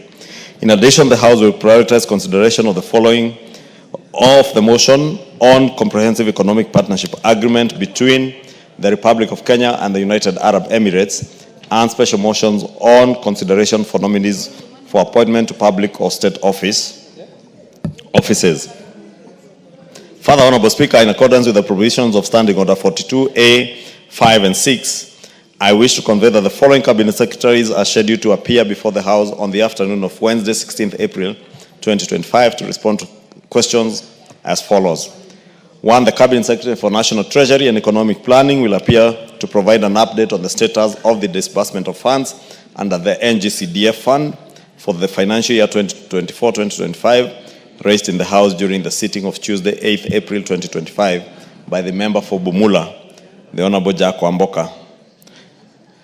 In addition, the Cabinet Secretary for National Treasury and Economic Planning is also scheduled to respond to the following questions. Question number 008 of 2025 by the member for Wundanyi, Honorable Danson Mwashakwa, MP, regarding delays in processing payments for retirees in the country by the Pensions Department. And 2, question number 009 of 2025 by the member for Emuhaya, Honorable Mboko Milemba, CBS MP, regarding details on the medical capitation funds meant for teachers' medical scheme in the country. 2 is the Cabinet Secretary for Health, who will respond to the following questions. Question number 017 of 2025 by the member for Oyata, Honorable Robert Basil, MP, regarding reasons why Kenyans are required to register for the Social Health Insurance Fund despite formally contributing to the National Health Insurance Fund. 2, question 047 of 2025 by the member for Malindi, Honorable Amina Mnyazi, MP, regarding measures undertaken by the government to address the impact of the withdrawal of USAID funding in the country. 3, question number 048 of 2025 by the member for Endebes, Honorable Dr. Robert Pukose, MP, regarding provision of a detailed report on tender number GF/ATM/HIV/NFM 2023/2024 OIT5 on the supply of Sure lubricated dotted condoms manufactured by MS Indus Medicare Private Limited, awarded to MS Reddy's Pharma. I can see the Honorable Pukosa is here. 4, question number 049 of 2025 by the nominated member, Honorable Irene Mayaka, MP, regarding steps taken by the government to address vaccines shortages and ensure uninterrupted immunization services. 5 is question number 050 of 2025 by the member for Kirinyaga, Honorable Joseph Gitari, MP, regarding reasons why the administrator of the National Police Service Medical Insurance Scheme, MS Medical Administrators Kenya Limited, MAKL, does not allow its beneficiaries to choose their preferred hospitals for medical services. 6 is question number 051 of 2025 by the member for Manyata, Honorable Gitonga Mukunji, regarding non-operationalization of the Rehabilitation Fund as established under Section 53 of the Narcotics, Drugs, and Psychotropic Substances Control Act, Cap 245. And 7 is question number 052 of 2025 by the member for Nyandarua County, Honorable Faith Getao, CBS MP, regarding measures undertaken by the ministry to secure affordable treatment for multi-drug-resistant tuberculosis, considering its more challenging and prolonged treatment regime. Honorable Speaker, in conclusion, the House business will reconvene again on Tuesday, 15th April 2025 to schedule business for the rest of the week. And I wish to lay this statement on the table of the House. Thank you. Thank you, Majority Leader. Did you notice your mention of Dr. Bukose's question put a broad smile on the face of the member for Homa Bay? Very broad, Honorable Speaker. I know it is sure condoms. I don't know what is, but you know, condom use in Homa Bay at one point was one of the counties that had very low use of condoms.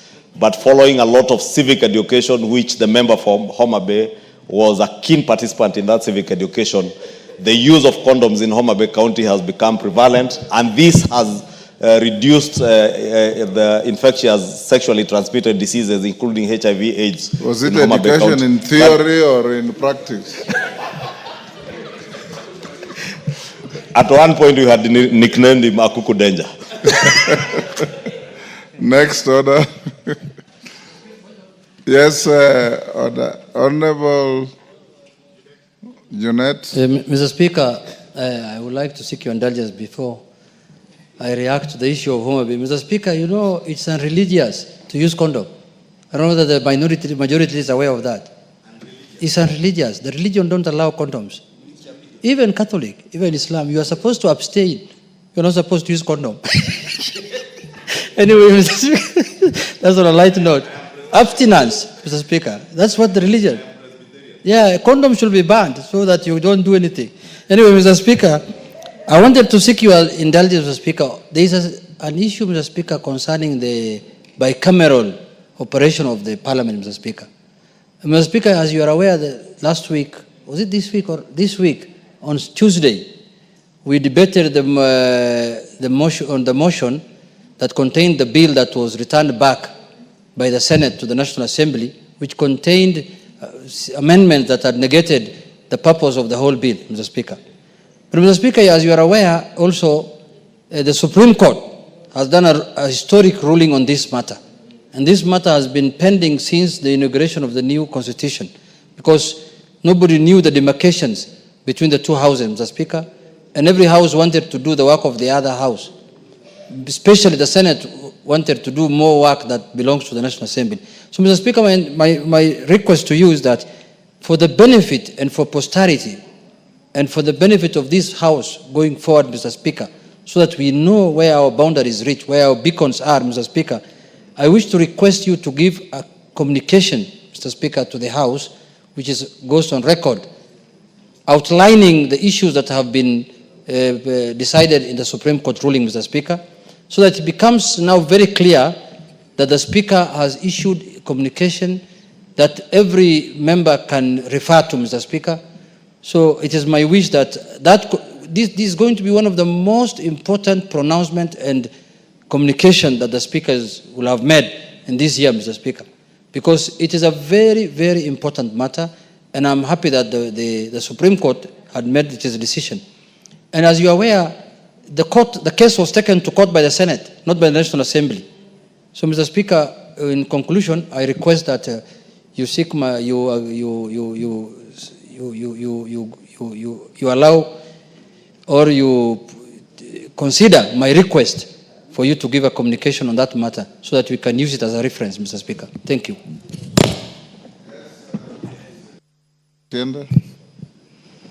Thank you, Mr. Speaker. Mr. Speaker, I wish to support the request by the leader of minority, even as we communicate that, and I'm sure, Mr. Speaker, you'll indicate that this House's caucus on legislation, litigation, and related matters was seized of this matter upon your convention, and that the matter was actually referred to the caucus for consideration. But that notwithstanding, Mr. Speaker, I think it is still possible for you to issue a communication on the decision of the Supreme Court, because it is quite direct and it's very specific on the legislation that was brought and was challenged, and it might be indicative and guide the House moving forward. I think the initial confusion had been caused somewhere around 2013, when an advisory opinion had been sought of the Supreme Court, and the Supreme Court made a statement that sweepingly suggested that virtually every legislation must concern a county, because every part of the country is part of a county. And I think that created a confusion that has lasted almost 10 years. So it is very good that the Supreme Court finally clarified that it is not every piece of legislation that must go to the Senate, because not every piece of legislation concerns counties. So I would support a communication to that effect, because it would help us.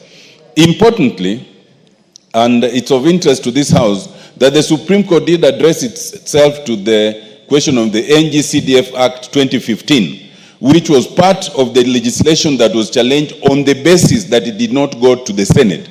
And the Supreme Court was very clear that it did not need to go to the Senate, and to that extent it was not unconstitutional.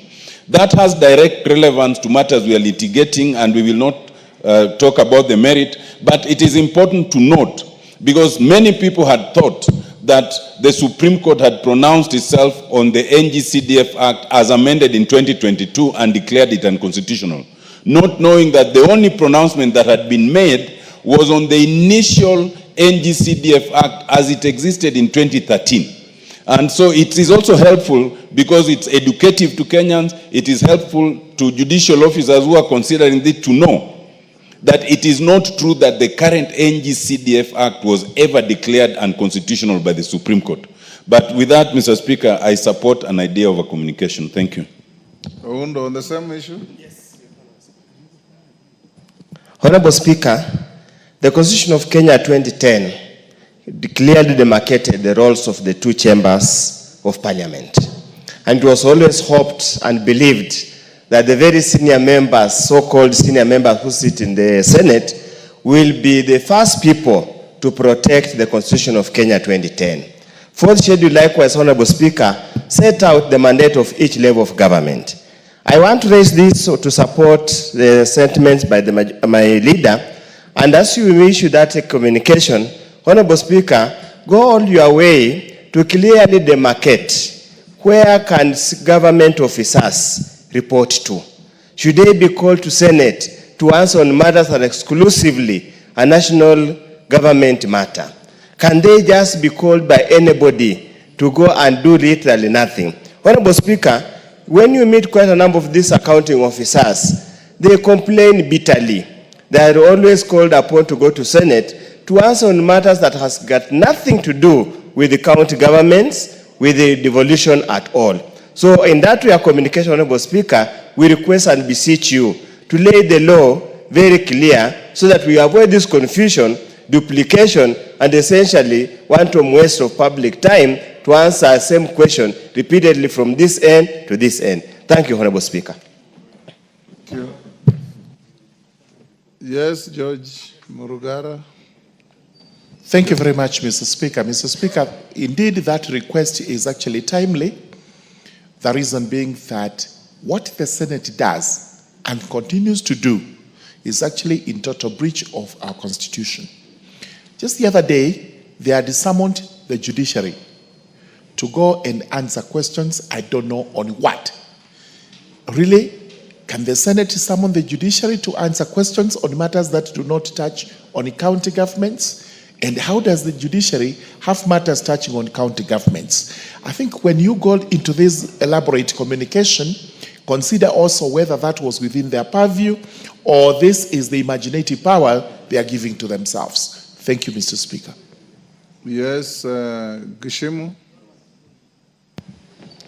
Thank you, Honorable Speaker. As I add my voice to the request done by Honorable Junet, the demarcation between the mandate of the National Assembly and the Senate is already there in the Constitution, Article 95 and Article 96, respectively.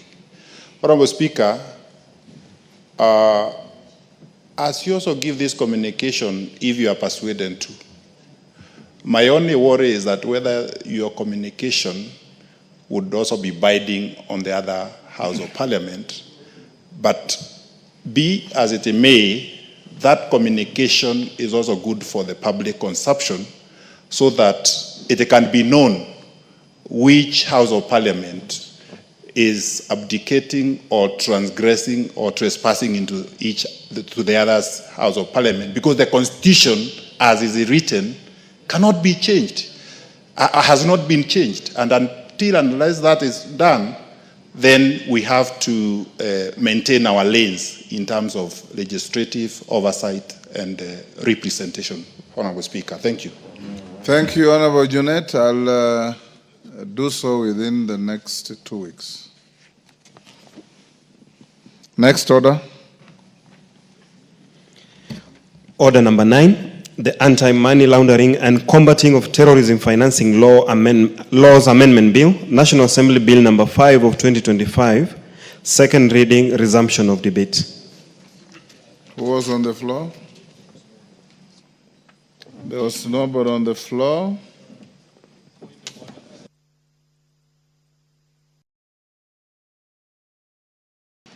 Honorable Speaker, I'm standing under Standing Order 95 to call that the mover be called to reply. This anti-money laundering and the combating of terrorism financial laws amendment bill, we deliberated yesterday and even up to late in the night, in the evening. And I think we also have other pending business, and I would request that members allow that the mover be called to reply, so that we can transact the other business on approval of the PSS.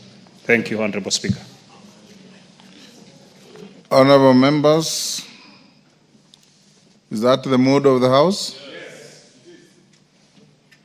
Then mover, Majority Leader, who moved the motion? It's under your name. Yes. Go ahead.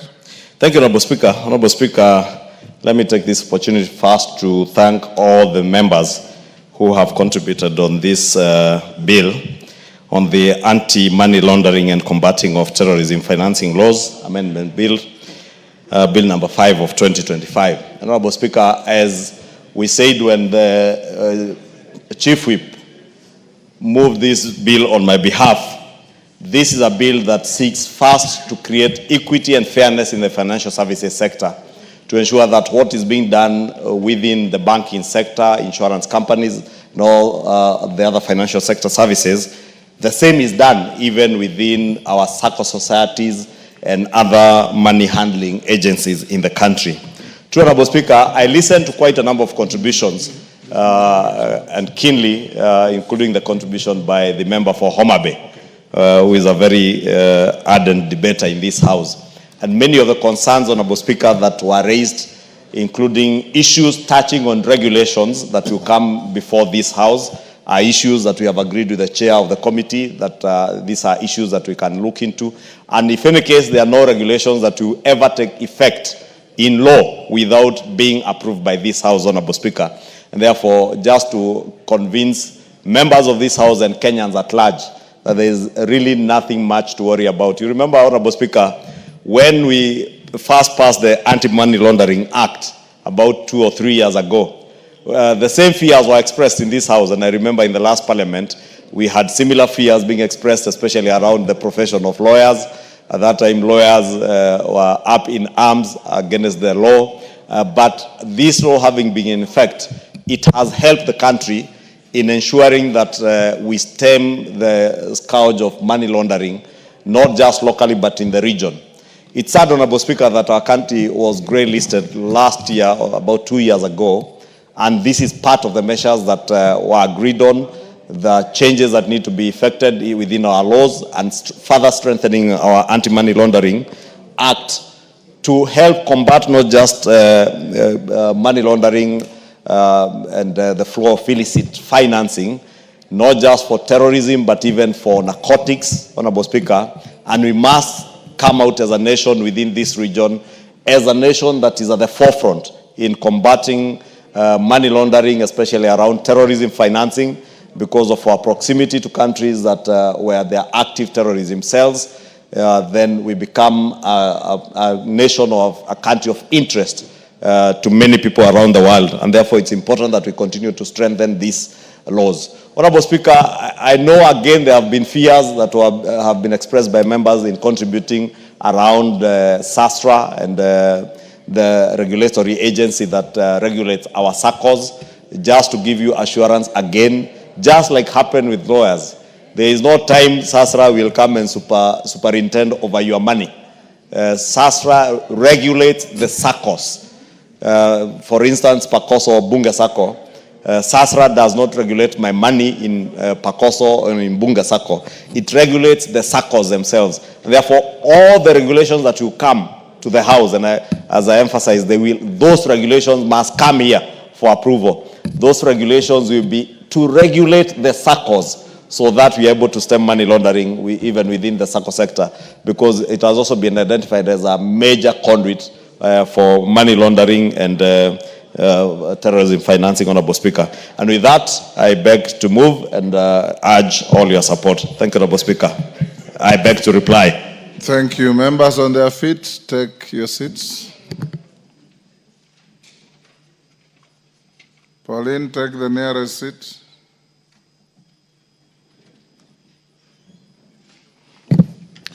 Thank you, honorable members. I'll now put the question at order number 9, which is that the Anti-Money Laundering and Combating of Terrorism Financing Laws Amendment Bill, National Assembly Bill number 5 of 2025, be now read a second time. As members of that opinion say aye. Aye. Will those of the contrary opinion say nay? Nay. The ayes have it.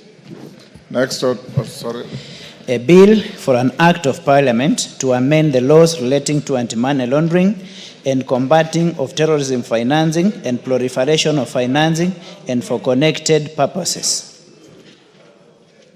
Order number 10, special motion, consideration of a nominee for appointment as Principal Secretary, State Department for Medical Services. Chair, Committee on Health. Dr. Nyikal. Thank you, Mr. Speaker. Honorable Speaker, I rise to move that take into consideration the findings of the Departmental Committee on Health in its report on the vetting of nominee for appointment as Principal Secretary, State Department for Medical Services, laid on the table of the House on Wednesday, 9th April 2025, and pursuant to the provisions of Article 155(3)(b) of the Principal Secretary, State Department for the Ministry of the Constitution approves the appointment of Dr. Frederick Uma Oluga as the Principal Secretary, State Department for Medical Services, Ministry of Health. Honorable Speaker, following your communication on Wednesday, March 26, 2025, and convey to the House the message from His Excellency the President, and subsequently referred the name of the nominee, curricular vitae, Public Service Commission report on his recruitment to respective committee for approval hearing. While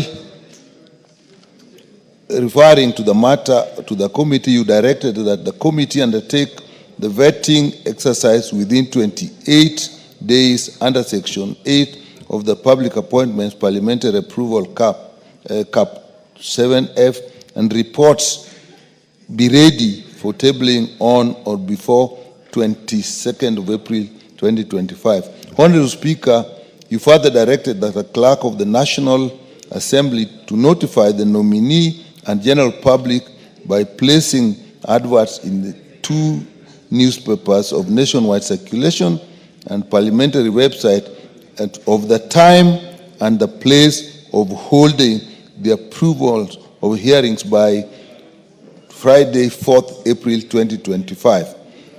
In accordance with Section 6(9) of the Public Appointment Parliamentary Approval Act, Cap 7F, the Clerk of the National Assembly invited interested members of the public to submit any representation by written statements on oath or affidavits with supporting evidence on the suitability of the nominee for the appointment to the position which no memorandum was received for and against the nominee. Honorable Speaker, the committee conducted the approval hearing on Friday, 4th April 2025. In conducting the approval hearing, the committee was guided by the provisions of the Constitution, the Public Appointments Parliamentary Approvals Act, Cap 7F, the Leadership Integrity Act, Cap 185C, the Public Officer Ethics Act, Cap 185B, the Public Service Commission Act, Cap 185, and the National Assembly Standing Orders. Honorable Speaker, following the committee's deliberations and analysis of the submissions and presentation received on the suitability of the nominee for appointment to the position, the committee observed that Dr. Frederick Uma Oluga, OGW, demonstrated requisite knowledge and experience to perform the functions of the position for Principal Secretary for the State Department of Medical Services, Ministry of Health. He further met all statutory and constitutional requirements to perform the functions of the position. Honorable Speaker, the committee, having considered the suitability, competence, experience, and integrity of Dr. Oluga Frederick Ouma, OGW, following the approval process and taking into consideration its observations and findings, and pursuant to the provisions of the Constitution, Sections 3, 5, and 8(2) of the Public Appointments Parliamentary Approval Act, the National Assembly Standing Orders, Senate Standing Orders, recommend that the Parliament approves the nomination of Dr. Oluga Frederick Ouma, OGW, to the position of Principal Secretary, State Department for Medical Services, Ministry of Health. Honorable Speaker, Dr. Oluga was interviewed by the committee on the date mentioned and responded to questions during the sittings as follows. Dr. Oluga Frederick Ouma is a Kenyan citizen of national identity, card number 23797977, born in Bondo, Siaya in 1984, and he bears no other citizenship. Mr. Speaker, Dr. Oluga has a requisite academic qualifications. He holds a Master of Degree of Medicine, M.Med, in Internal Medicine from the University of Nairobi, School of Medicine. He also holds a Bachelor of Medicine and Surgery from the University and School of Medicine, of Moi University School of Medicine. He acquired the Kenya Certificate of Secondary Education from Maranda High School, where he scored A's. Mr. Speaker, in addition, Dr. Oluga presented several professional certifications gained locally and internationally in labor movement, in health labor union leadership, in governance locally and abroad, in disease management, in dangerous pathogens control management. Mr. Speaker, the nominee actually is very highly qualified for the positions that we're looking for. His work experience is equally impressive, and currently is the director, he was acting director and head of Directorate of Health Sector Coordination and Research Development at the Ministry of Health. He has also served in the same ministry at Deputy Director of Health, and also he has served as Director of Health Services at the Nairobi Metropolitan Services. I think we are all aware. And there he actually spearheaded strategic thinking that actually resulted in the implementation of and a construction of several hospitals with the idea of actually relieving congestion that's a big problem at Kenyatta National Hospital. He is also a co-founder and co-chair of the Health Workers for All Coalition. And this is an international organization where he has mobilized global workforce advocacy, securing considerable sums of money to fund the coalition. Mr. Speaker, the nominee is actually very, very experienced And he further informed the committee that he was also the secretary and the CEO of the Kenya Medical Practitioners and Pharmacists Dentists Union, which gives him experience in the management of labor issues in the workshop. We know how we are affected by this issue in the health sector. And when we questioned him further on this, he said he has actually managed this, and during his leadership of the union, they had only one strike, and he actually believes in dialogue and solving these problems instead of street actions. Also, Mr. Speaker, he has also served as Registrar Internal Medicine at Kenyatta National Hospital. So his experience is actually really profound. He's also a member of the professional associations, and he is a Kenya Medical Association, the union I've already talked about, and he's also, this is important, a designated health practitioner with the Directorate of Occupational Health. That is actually industrial health. And he's been awarded, okay, I will make a summary. He's been awarded the Grand Warrior, the Order of the Grand Warrior in this country. Now, he met all the clearance requirements for the Kenya Revenue Authority, Office of the Registrar of Political Parties, the Director of Criminal Investigation, Ethics and Anti-Corruption Commission, and Health. And he has indicated he has no conflict of interest or no potential conflict of interest, except that he runs a consultancy in occupational health, which he indicates he is actually he has actually resigned from that. And when we actually interviewed him on actually very current issues in the ministry, healthcare financing, the issue of social health insurance, he had a fairly profound knowledge of the structure, the health financing mechanism and the systems, and he had very good recommendations on how we can move forward and get the social health authority working. And he understands the need for primary health care, which actually saves money for the country, and he has actually established 47 primary care networks. So they asked about maternal health. He has proposed a transfer system for mothers who are in labor. So in all, Mr. Speaker, this is a very well-rounded professional. His academic qualifications are actually up to date. His experience is up to date. When we asked him about his net worth, the Honorable Dr. Nyikal, the Chair, Departmental Committee on Health, the report of the committee is in the House, and the indication I'm getting from the House is that they appear to have read everything you are telling us. So would you kindly... Therefore, the committee, having considered all the report that we have all read, that we are aware of,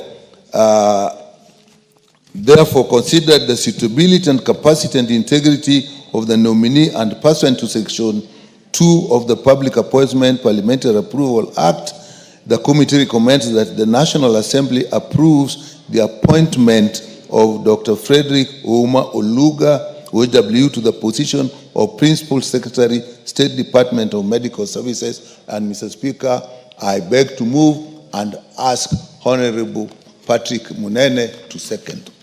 Honorable Patrick Munene.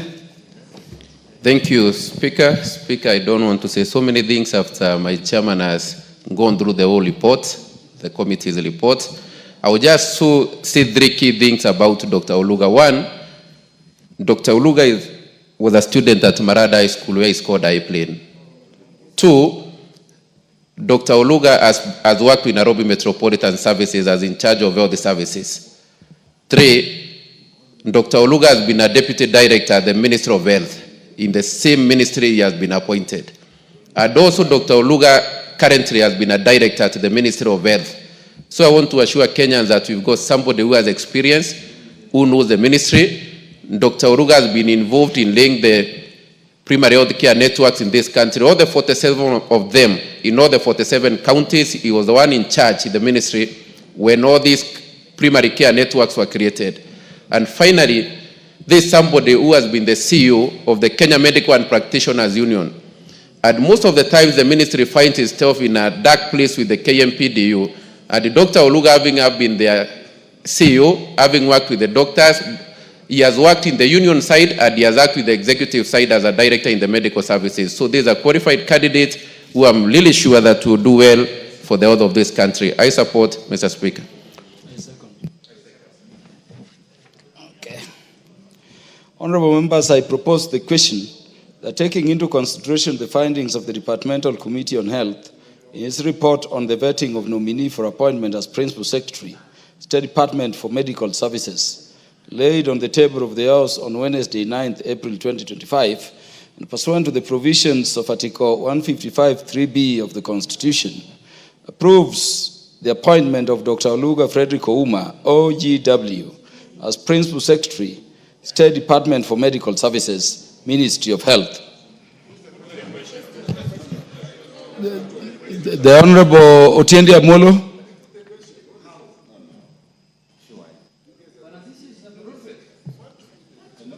Mike, thank you, Mr. Speaker. Mr. Speaker, I support this. Dr. Oluga is from my constituency, so surely you must allow me to speak about my constituent. And he's not just from my constituency, he's from a village called Okela. And he went to school in an ordinary primary school called Okela, which is neighboring to my school, which was called Chianda. And like me, he excelled and went to Maranda, where I also went, and I'm the patron of the old boys. And like me, he topped his class and went to study medicine. Me, I went to study law. Surely you must allow me to talk about such a man. Mr. Speaker, the only thing I need to add are only two things. One, in terms of experience, both the mover and the seconder have talked about it. But let me add a few things that are not clear there. One, Dr. Oluga also served as a medical officer of health in Vihiga County. So he has also had the experience of working in what you'd call, rural or semi-rural Kenya. Dr. Oluga has also served as a lecturer in medicine.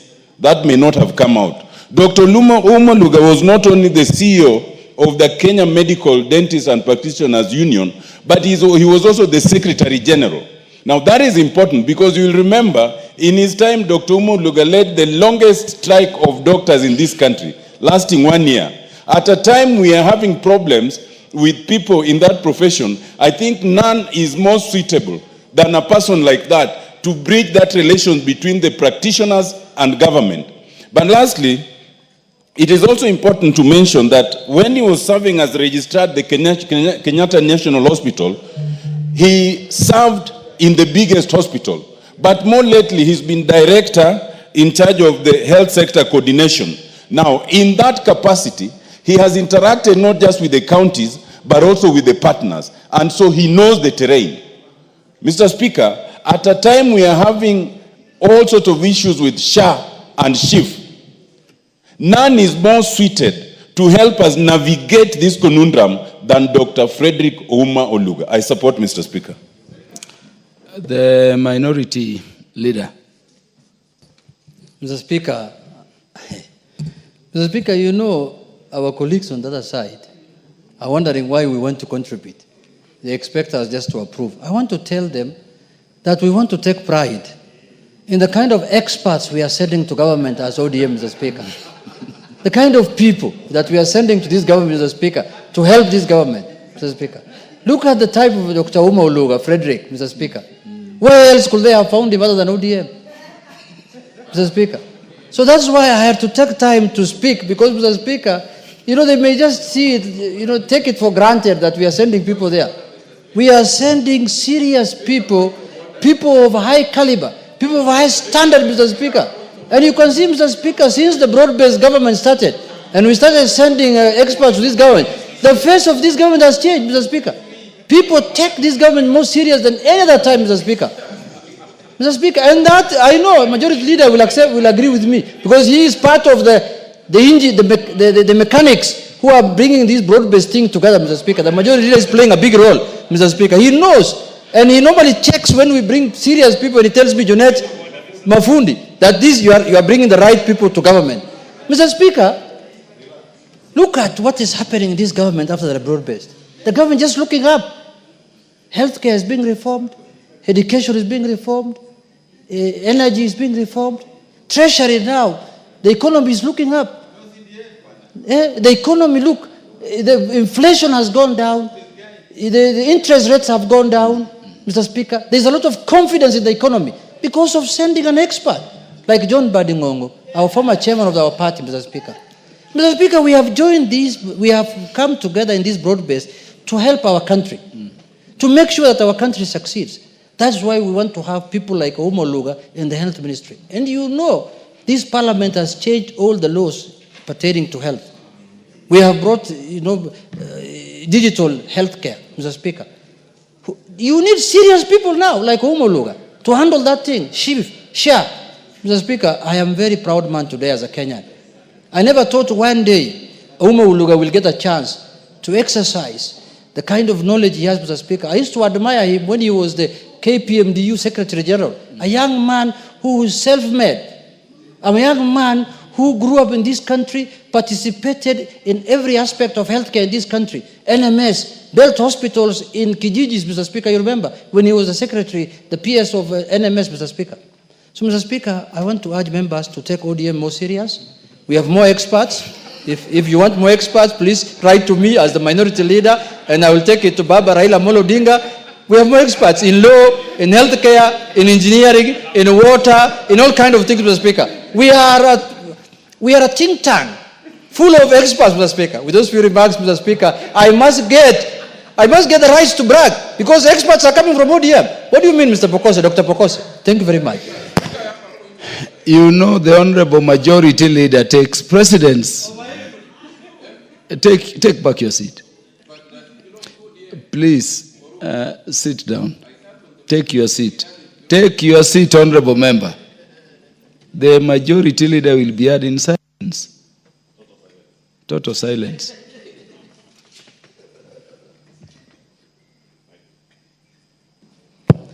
Thank you, Honorable Speaker. Honorable Speaker, I rise to support the nomination of, or rather the appointment of the nominee as Principal Secretary, Dr. Oluga Ouma Frederick.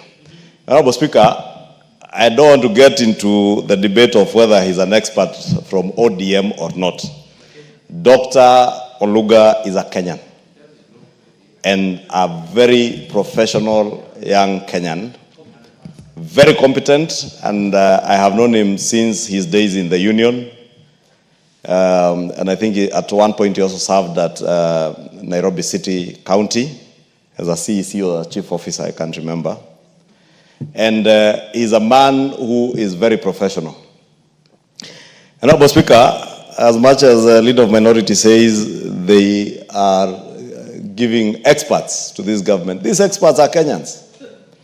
And the Leader of Minority will agree with me, they are equally competent experts in UDA. But His Excellency the President purposed to broaden the base. And as Honorable Junet says, there have been many fundis in broadening the base. Because for a base to be broad and firm, it needs fundis who will fix to ensure that you have a strong base where good professionals like Dr. Oluga and others can sit in and serve Kenyans. And therefore, Honorable Speaker, Honorable Junet, having been one of the fundis, knows that there are very good experts within ODM, even within the other political parties. I am sure this professional is not, may not want to be seen as a member of any political party, And in fact, it is one of the requirements that they declare whether they are officials of political parties. And there is absolutely nothing wrong with any Kenyan being a member of a political party, because people have political affiliation, including professionals. Yes. Even cabinet secretaries have cabinet affiliation. And therefore, there is absolutely nothing wrong with a nominee being a member of a political party. The only thing the law does not allow them to do is to hold office in political parties or to conduct their work in public office in a partisan manner. And therefore, irrespective of where you come from, irrespective of your political affiliation, serve the people of Kenya diligently and with commitment, knowing that you're coming into public service to serve the people of Kenya. Honorable Speaker, when the broad-based government came into being, it wasn't just about broadening the base to create positions for people. It's about service delivery to Kenyans. And wherever you find a good person to offer good service to the people of Kenya, get them. If you find them in Wiper, get them.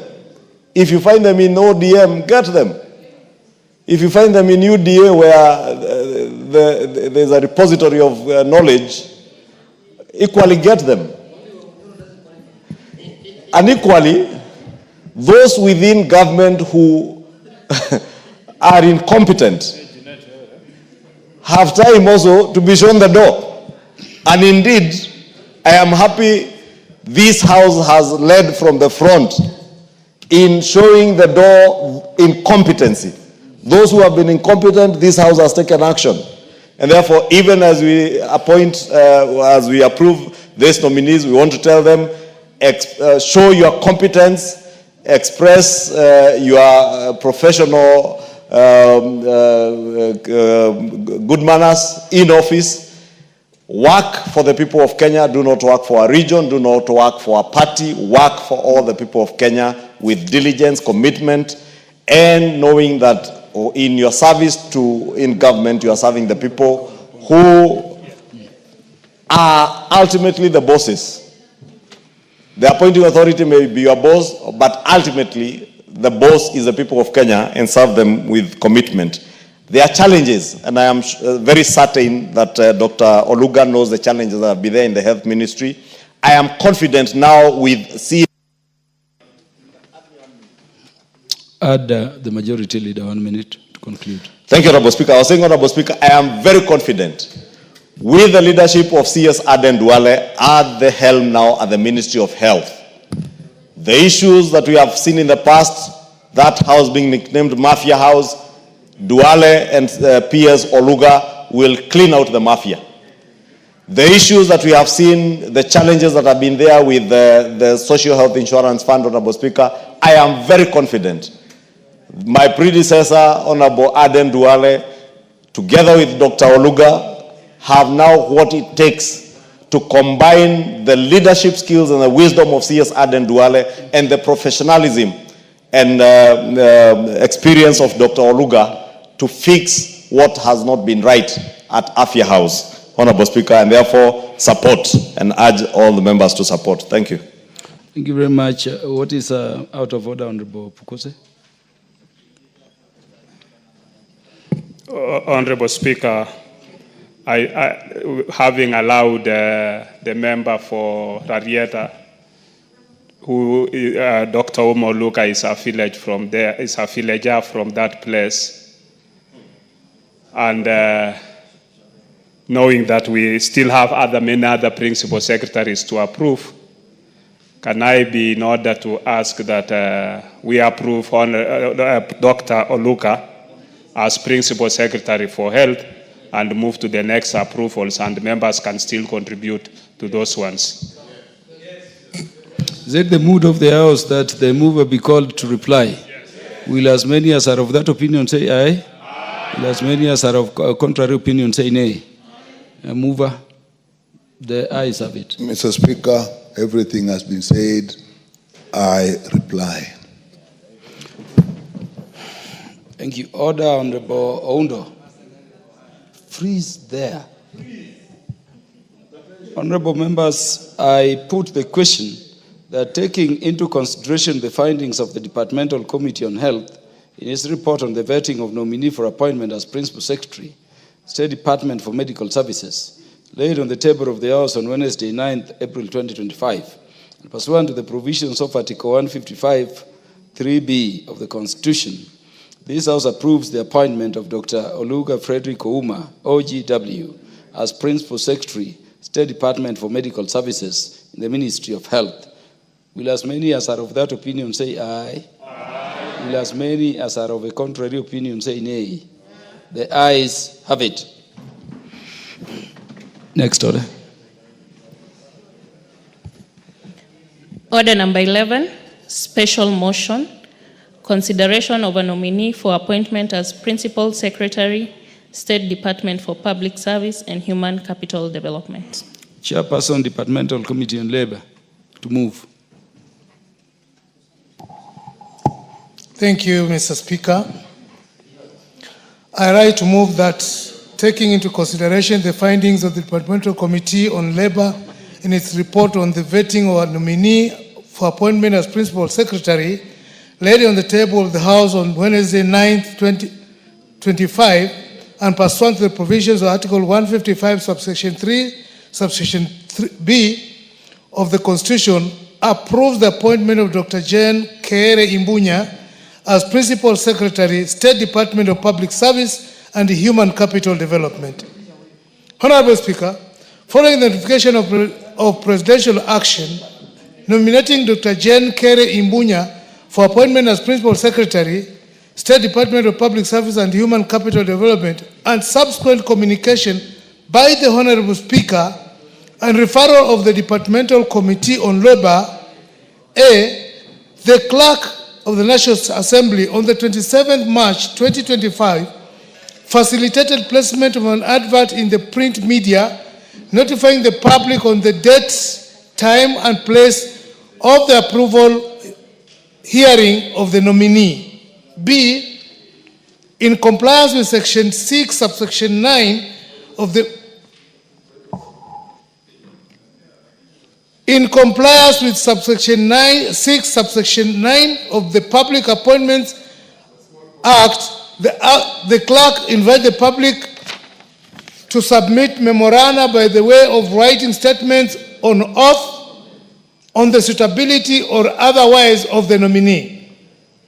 C, in addition, the clerk on the 27th of March 2025 brought to the Kenya Revenue Authority, Ethics and Anti-Corruption Commission, the Directorate of Criminal Investigation, the Higher Education Laws Board. The Honorable Ken Chonga.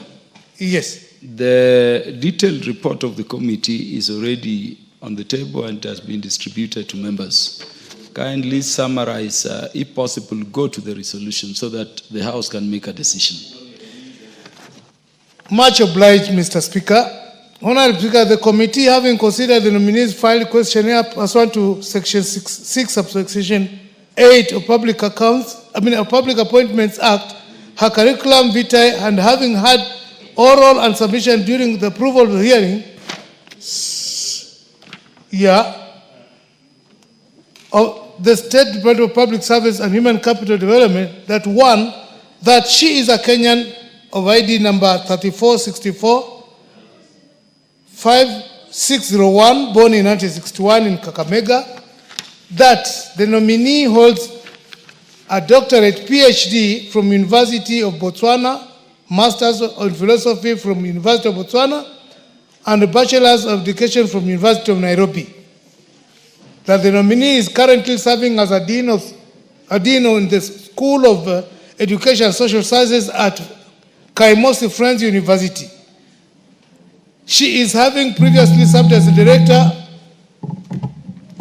Director of Quality Assurance and Management System at the same university, and had held difficult positions at the University of Botswana and the Gaborone University College in Botswana. She's also been an education expert advisor of the Botswana Parliamentary Education Committee and a Director of Research and Linkages at Gaborone University College. That the nominee,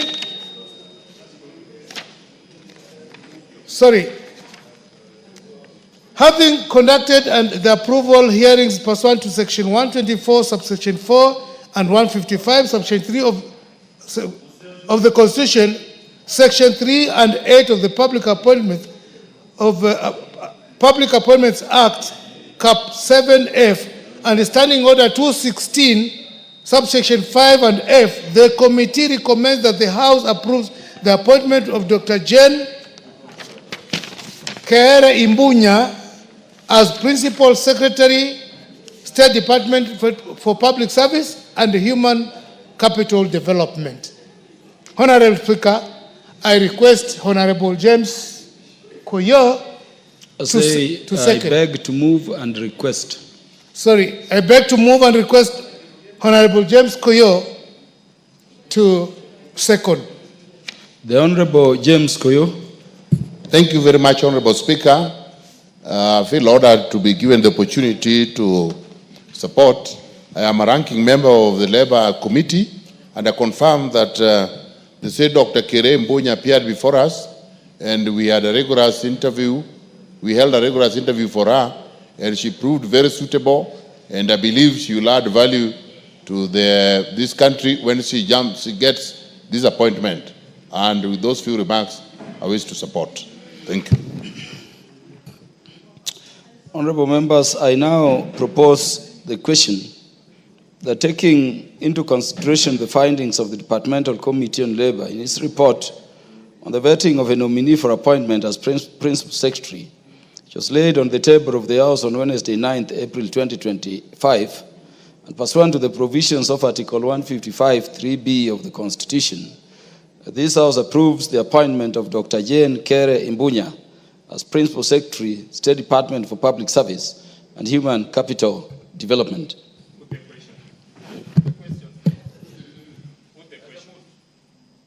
Is it the mood of the House that I put the question? Okay. There having been no contribution, there will be no need for a reply. Honorable members, I therefore put the question that taking into consideration the findings of the Departmental Committee on Labour in its report on the vetting of a nominee for appointment as Principal Secretary, which was laid on the table of the House on Wednesday, 9th April 2025, and pursuant to the provisions of Article 155 3B of the Constitution, this House approves the appointment of Dr. Jane Keere Imbunya as Principal Secretary, State Department for Public Service and Human Capital Development. Will as many as are of that opinion say aye? Will as many as are of a contrary opinion say nay? The ayes have it. Next order. Order number 12, special motion, consideration of a nominee for appointment as Principal Secretary, State Department for Trade.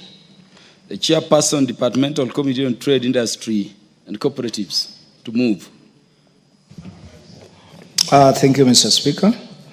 Honorable Speaker, I beg to move that the House adopts the report of the Departmental Committee on Trade, Industry and Cooperatives on its consideration of the approval hearings of Ms. Regina Akoth Ombam, nominated for appointment as Principal Secretary in the State Department for Trade.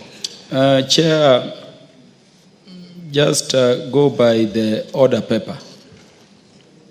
And I would beg you start again for clarity of the record. Mr. Speaker, sir, I beg to move that the House adopts the report of Departmental Committee on Trade, Industry and Cooperatives on its consideration of the approval hearings of Mrs. Regina Akoth Ombam,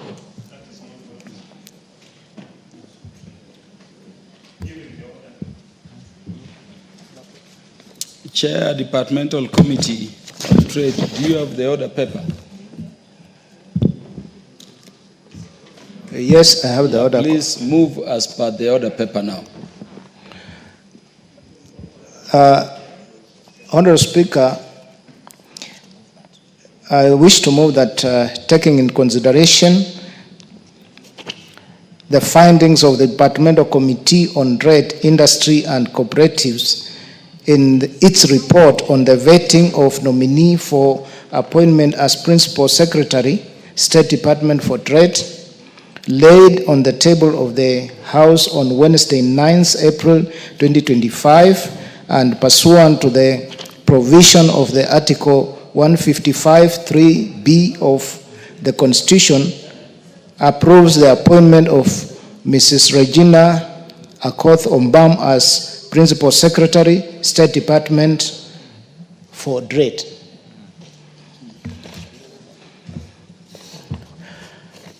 Honorable Speaker, the suitability of the nominee was assessed after scrutiny of her background, academic credentials and professional qualifications, work and professional experience, personal integrity, as well as her performance during the approval hearings conducted on 4th April 2025, upon which the committee made the following findings. 1. The nominee is a Kenyan citizen and does not hold dual citizen in conformity with Article 78 of the Constitution regarding her eligibility for appointment to a state office. 2. The nominee has the requisite academic and professional qualification recognized in Kenya. 3. According to the record and information available to the committee by the nominee and the various clearing agencies, the nominee meets the requirements of Chapter 6 of the Constitution on leadership and integrity. 4.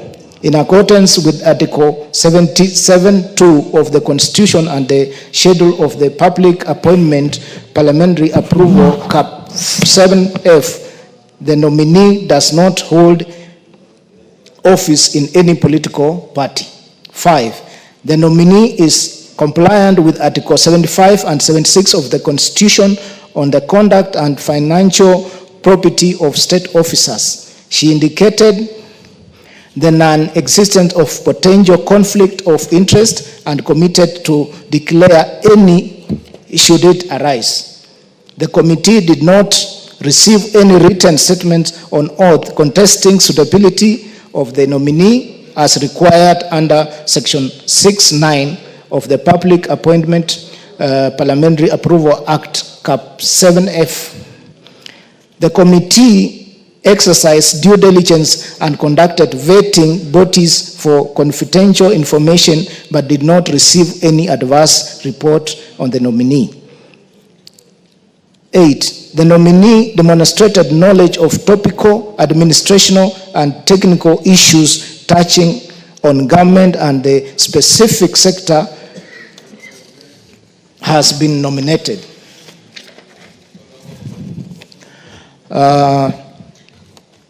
The nomination of Ms. Regina Akoth was in compliance with the Constitution and the Public Appointment Parliamentary Act, Cap 7F. The nominee is suitable for appointment as Principal Secretary for the Department for Trade. Honorable Speaker, for this reason, on behalf of the Departmental Committee on Trade, Industry and Cooperatives, I am proud to move this special motion on the consideration of Ms. Regina Akoth for appointment as Principal Secretary for the Department of Trade. Honorable Speaker, I beg to move and now request Honorable Miriam Keitani, MP Aldai, to second.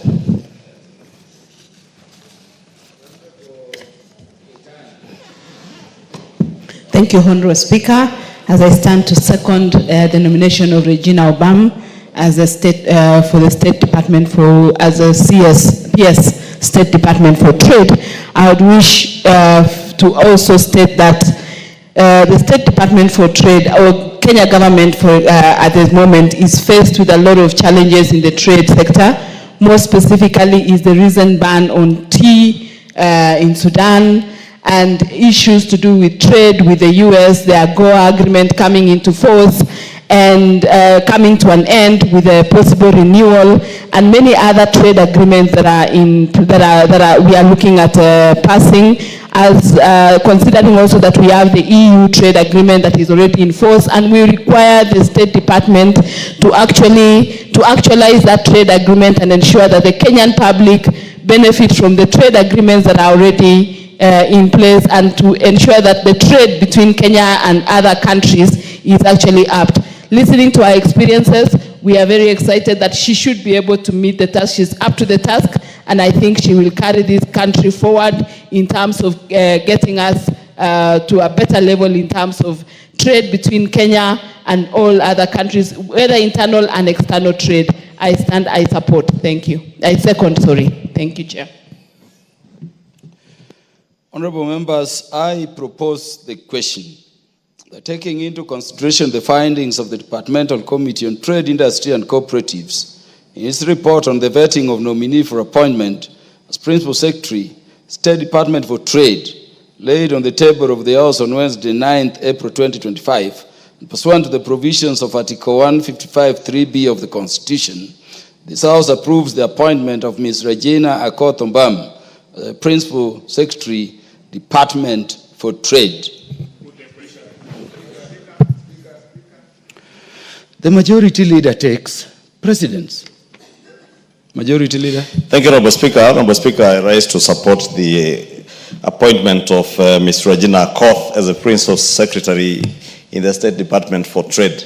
Honorable Speaker, as we consider her approval, and I hope the House will support in approving her, just to tell her that she is coming into office at a time the country and indeed the world trade environment has major challenges. Top among them, Honorable Speaker, is the events that have happened in the US, with tariffs being loaded onto many countries, including Kenya, at the tariff rate of 10%. And this will have new challenges for our goods and commodities, especially our tea and coffee, that largely is exported to those countries in the Americas, in Europe, Honorable Speaker. And as the Vice Chair of the committee has said, there are a number of economic partnership agreements that are in the works. Before this House, we have the economic partnership agreement between the Republic of Kenya and the United Arab Emirates. Just to alert her that she will need to put on very light shoes to be able to run around the world, be able to engage many more trading partners around the world, so that our country is not dependent on one or two destinations for our commodities and products, whether it's our agricultural products, whether it's our manufactured product, to open up more trade routes.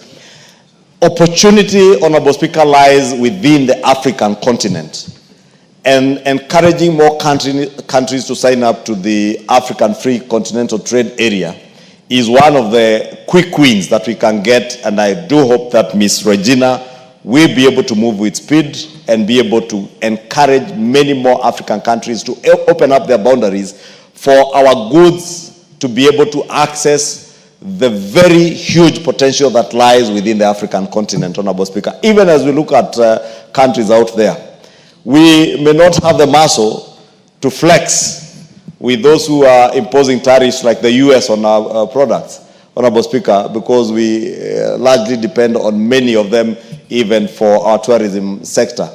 But it is possible to open up many more destinations, open up more trade routes between our country and other African countries, Honorable Speaker, because the African continent is the continent of the future in terms of trade.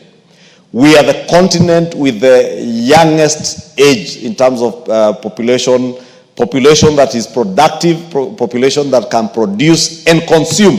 And therefore, the aging generations in the Americas, in Asia, in Europe, increasingly, they will consume less. And the African continent will increasingly consume more. And therefore, there's a great opportunity within the African continent, Honorable Speaker. And that's why just to encourage Ms. Regina, as she takes office upon approval, should we approve her, to move with speed and help us open up more economic partnership agreements with many other countries, open up more trade routes within the African continent, even as we constructively engage with our colleagues and our partners in Europe and in the Americas, including the government of Donald Trump. They also need our products. Donald Trump is talking about America first. We must also start begin talking about Kenya first, and that which benefits the Kenyan people. Our tea, our coffee in Nebraska, Honorable Speaker, in Seattle, in the US, they are consuming our coffee. As they consume our coffee, Honorable Speaker, it must be Kenya first and Kenyan coffee first. And we must not get into the tariff war. And we must not be enticed to get into the tariffs war. But we can position our country and brand our coffee, our tea, and our products in a manner that even those countries that think of putting tariffs on them, their population will be telling them, don't tax Kenyan coffee because it is the best coffee in the world. Honorable Speaker, I beg to support. The Chair, Departmental Committee on Health, the Honorable Dr. James Nyikal. Chair, I must take this opportunity to really stress that Regina will do this job. To begin, she comes from my constituency, let me say my village. And I know the work she did when she was in the National AIDS Control Council, when it was very difficult to handle the epidemic. She worked effectively, and she has experience in these high levels of government. I support her appointment as the permanent secretary. The Honorable Dr. Wilberforce Oundo is recognized to contribute. Thank you, Honorable Speaker. I sit in the Committee of Trade, Industry and Cooperative, and I had the privilege to listen to her when she came to make her presentation. Any misgivings I had looking at her CV were immediately vanished, so I sincerely support. And let me also, as I support Honorable Speaker, to raise about 3 or so fundamental issues, and I speak to her through this floor and to the people of Kenya. Number 1, Africa only contributes 3% of the global trade. Kenya's contribution is your guess mine like, So she has 2 tasks. Very tough tasks that she has to do. 1, to make sure we claim back our lost potential, our lost significance in trade in the East African region. Uganda used to be our biggest trading partner, but because of the geopolitics, we slowly losing that market. So we must reclaim our dominant level, our dominant position in East Africa and the rest of African country. That will require a lot of repositioning, a lot of investment to ensure that our products and services meet the international standards. Second, Honorable Speaker, the international trade is becoming extremely competitive in terms of logistics, in terms of costs of production, in terms of all those kind of things. It is a tough call for her to make sure that she delivers. Otherwise, Honorable Speaker, the splendid CV she has might end up counting for nothing, and she will just walk through the department and leave for nothing. As I conclude, Honorable Speaker, I also need to urge her that this is the better program we are now dealing with. The value chain, it is dead. It must re-energize it, pump in more energy to make sure we change this economy for the better. Thank you, Honorable Speaker. I support. The Honorable Rindikiri Mugambi, MP for Bura, to speak. I thank you, Mr. Speaker. I stand to support the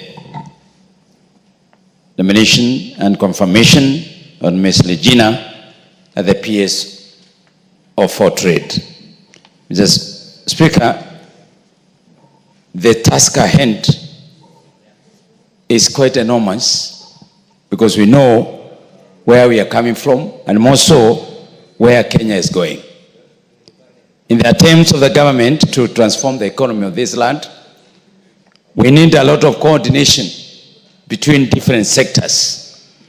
that end up forming the block called trade. Mr. Speaker, we are talking about inward trade and outward trade. Mr. Speaker, when we talk about the inward trade, we are talking about the products that are coming to our country. And when we talk about our outward trade, is the products that are leaving this country to other countries. Mr. Speaker, if you go to our supermarkets, you will notice that Kenya is like now a supermarket, product all over the world. What am I saying? Time has come as a country that we need to enhance our product to become competitive in the international arena. Mr. Speaker, we as the government, our commitment through our executive of the President, who is working down the clock to enhance our sellability of coffee and tea in the international market, has done quite a lot, including enhancing or removal of the taxes on products that go towards the packaging of tea and coffee. Mr. Speaker, the job of the PS is therefore to coordinate with other sectors, the Ministry of Agriculture, the Ministry of Trade, the Ministry of Local and International Relations, including all our embassies worldwide, high commissions, and consulate. We have seen many PSs, boardroom PSs, who don't work very closely with the international arena through our embassies and consulate and high commissions. We hope when Ms. Regina takes up, she will be able to do a lot of coordination with various sectors and also the representatives of Kenya in the international arena. Mr. Speaker, we expect the new PS to align our trade conventions, because that is where we get a low deal. We ask better to go and look at the international conventions on trade and try and align Kenya, because we have some preferential treatment on certain areas. We expect her to take in interest on that. Mr. Speaker, we have so many products that can be exported out there, but they lack a push, they lack coordination, they lack international marketing. So we expect the new PS to take up that responsibility, and because without that commitment, we are not going to go anywhere. I hope and believe that she will fit in, because she has grown up in the public sector, she has grown up in the investment line, and therefore we think she is the best candidate for this. I support, Mr. Speaker. The Honorable Tim Wanyonyi, the Member of Parliament for Westlands. Thank you, Honorable Speaker. I also want to support the appointment of Regina Akoth as PS for Trade. Honorable Speaker, I'll pick up from where the majority leader left. Whatever is happening in the world trade-wise, and whatever is happening in America, is a wake-up call for us, for Africa.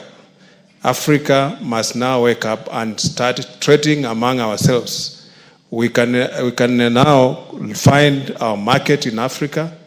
We can sell our products in Kenya. Mr. Speaker, when you travel, you produce the best coffee. But even on Kenya Airways, you will never see them even saying there's Kenya coffee on Kenya when you're asking for coffee. They're just selling coffee. And people who come here take our coffee, blend it with other coffee, and just a small percentage, and they rebrand it and name it. You'll find it Ethiopian coffee, some other coffee, but ours is not. Our tea is also the best, Mr. Speaker, but we don't market it properly. So we need just now to find a way we can be find our market in Africa. Many countries in Africa can trade with us, and Kenya can become a leader in that. So the PS must now open up the African frontier so that we can now start increasing our market beyond our boundaries. Mr. Speaker, I just want to support, and I wish the PS the best in the ministry, in the department, as she takes up her new role as the PS. Thank you, Mr. Speaker. The Honorable Anthony Oluoch, the Member of Parliament for MATIANG'I. Thank you very much, Honorable Speaker. I sit in the Trade Committee. And Honorable Speaker, the State Department of Trade is one of those specialized state departments that requires that whoever it is that is chosen to this particular area demonstrates that they have good grasp of the subject matter. Honorable Speaker, I am a student of international trade, and I had the occasion to randomly engage and test her competence in terms of Section 7 of the Public Appointments and Approvals Act. And I can confirm that I was pleasantly impressed with her versatility on issues concerning trade, international trade, the issues about international trade tariffs, whether or not indeed they are fair trade or amount to restrictive trade practices, the implication of the US trade tariffs to our coffee, which the majority leader talked about tea. I think he should also have added clothing. That is also affected under the 10% tariffs that will be imposed on Kenya. I engaged her, and the committee did also engage her on issues to do with trade agreements and the challenges facing Kenya in terms of concluding and having trade agreements that meet the standards and the needs of Kenya, and she was able to demonstrate versatility. I also want to confirm that we tested her competence in terms of her professional background, Honorable Speaker. She has worked virtually in every sector imaginable, the public sector, the private sector, whether it be in investment, in governance. She has worked with organizations, including international organizations like the World Bank, and she was able to show the committee that she will be able to bring to bear all these professional credentials and academic background to bear in terms of shaping the policy that is required under the Trade Committee. So I want to join my colleagues in saying that she is competent, and we hope that she will be able to give fresh impetus and shape to our trade and investment portfolio internationally. I support. Honorable members, allow me to intervene in the proceedings to communicate a recognition on behalf of the House. Honorable members, I wish to introduce to you a delegation of the all-party parliamentary groups, APPGS, from the Parliament of the United Kingdom, who are seated in the Speaker's gallery. They are 1, Ms. Leigh E. Ingram, Head of Delegation. The Right Honorable Baroness Tessa A.V. Blackstone. Ms. Kirith K.A. and Twistle. Mr. Richard J. Holden. Dr. Rupa A. Huck. Baroness Doreen D. Lawrence. Baroness Carmen Smith.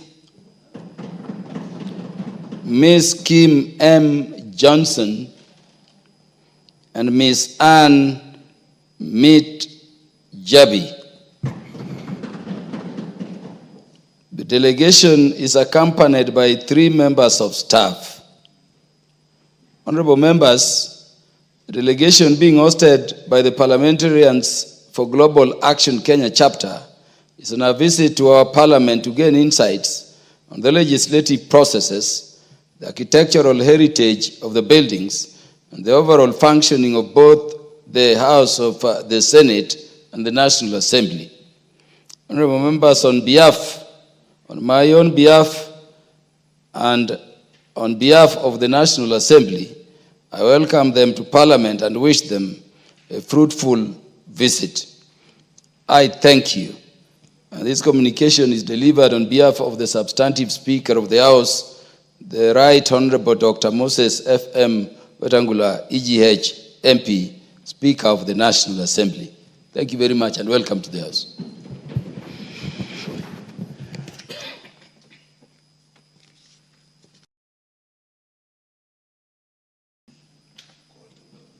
Do I get it that...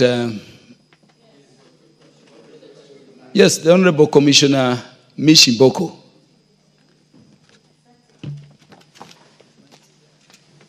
Asante Mheshimiwa Spika, najua muda umetupa kisogo, lakini kwa sababu huyu ni kiongozi mama, nataka hata mimi niweke sauti yangu. Kwanza nimshukuru Mheshimiwa Rais kwa kutambua kina mama ya kwamba ni viongozi na wanatakiwa wawe katika nyanja za uongozi, haswa ule wa kuweka maamuzi katika taifa letu la Kenya.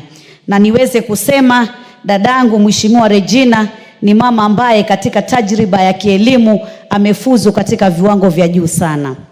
Na hata pia tukiangalia uzoefu wa kazi haswa katika taasisi za umma, tumeona ya kwamba amekuwa na uzoefu wa hali ya juu sana, ambapo tunajua ya kwamba katika kitengo hichi ambacho amewekwa, kitengo cha kuangalia mambo ya biashara katika taifa letu la Kenya, ataweza kuweka natija ya hali ya juu sana.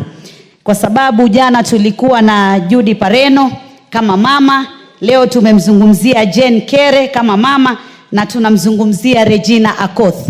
Na mimi naamini kwa zile tajriba zake alizonazo za uzoefu wa kazi, na pia tukiangalia elimu yake na kiwango chake, ataweza kuhakikisha ya kwamba kama walivyosema wenzangu, zile biashara zinazohusu hapa katika taifa letu la Kenya na zile ambazo zinahusu mataifa mengine yakishirikiana pamoja na taifa letu, tunaweza kuboresha na tunaweza kujenga uchumi wetu wa taifa letu.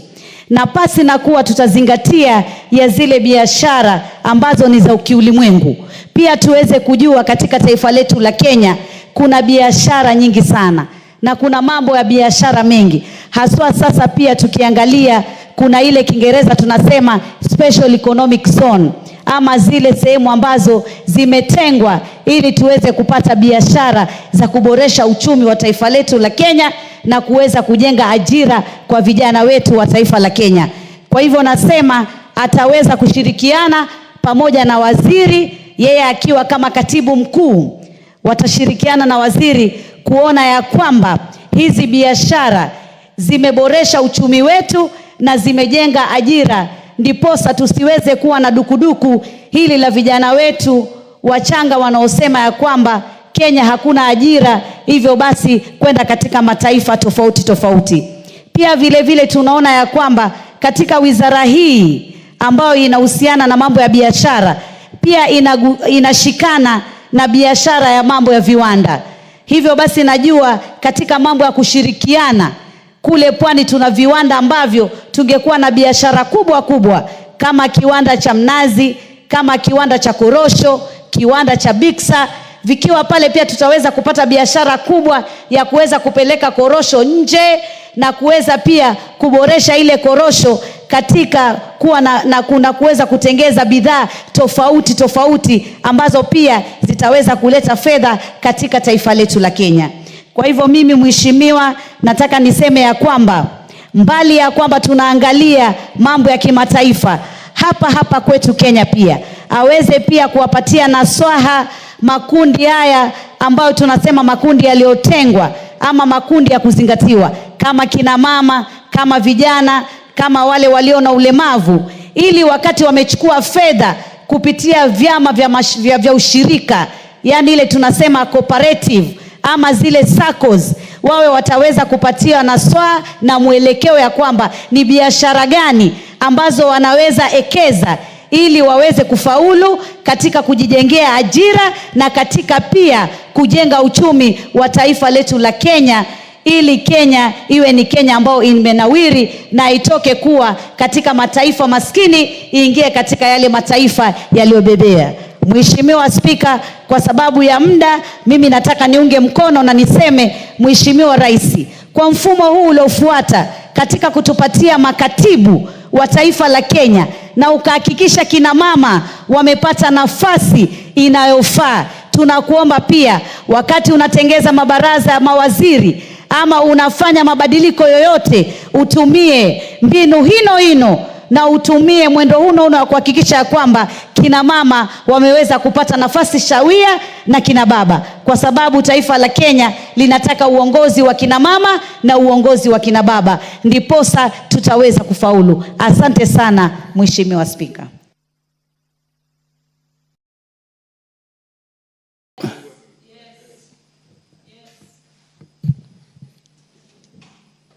Honorable Thuku Kwenya, you want to contribute? Yeah, please do. Thank you, Speaker, for being magnanimous. As much as I know the mood of the House is that the mover be called upon to reply, I wish to add my voice on this nomination of the said Principal Secretary. Looking at her credentials, I agree. She has every capability to bring about change and transformation in this very important ministry to our Republic. But having said that, Mr. Speaker, I think this is one of those ministries that have been looked down upon. They may not be ranked in terms of the way we rank ministries as one of the most prestigious ministries, but it should be. Because if this country is going to transform in terms of industrialization and taking advantage of every opportunity that we have in terms of trade, then we must have a robust and a very able Principal Secretary with the accounting officer and even the staff and the ministry at large. This is a ministry that we need to elevate to a level whereby they should be able to look back and see the opportunities that we have as a country and the opportunities that are outside the country, because I think that is where the gap is coming in. The opportunities in Kenya are enormous.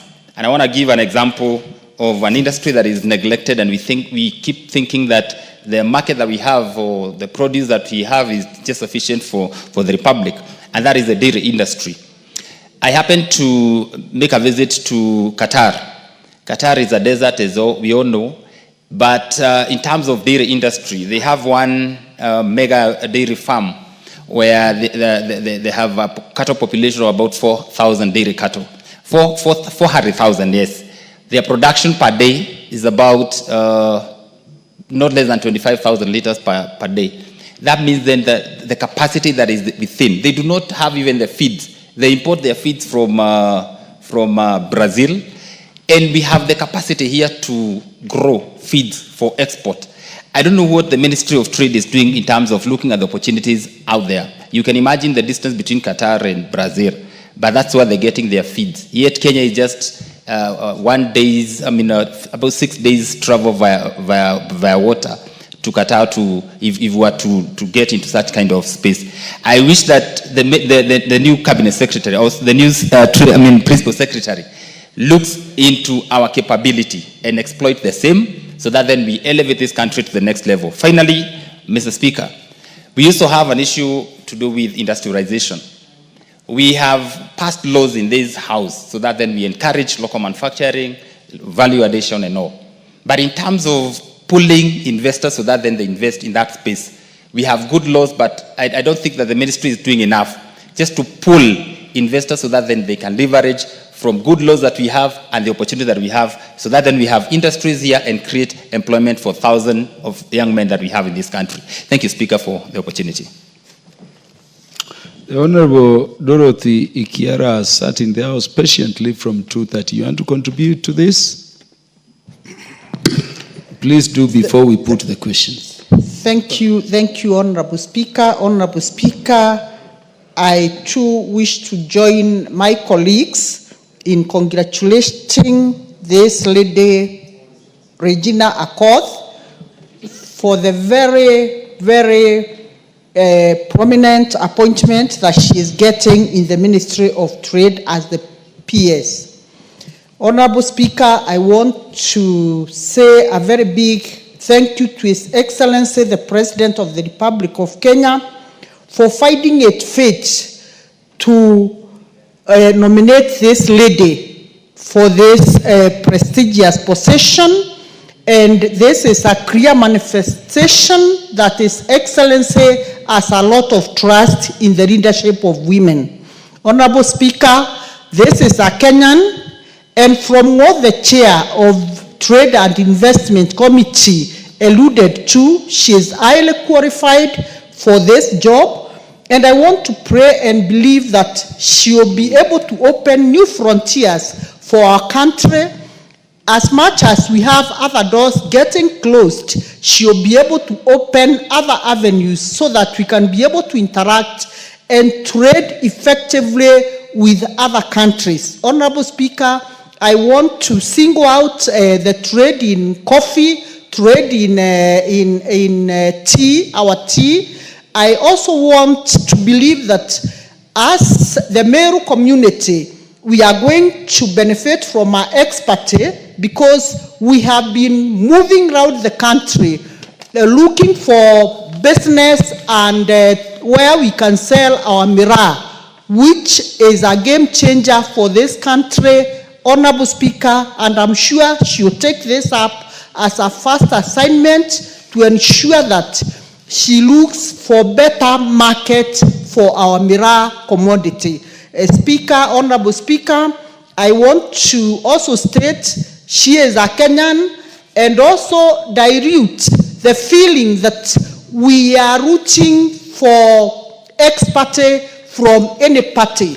We don't root for expertise. This is a Kenyan lady born of her mother, just like any other, and she deserves this position regardless of where she is drawn from. Honorable Speaker, I support and I want to promise her that she has our backing as women, and we will run with her wherever she feels that she needs our assistance. We are ready to help so that this country, Kenya, can be in the world trade like other countries. Thank you, Honorable Speaker.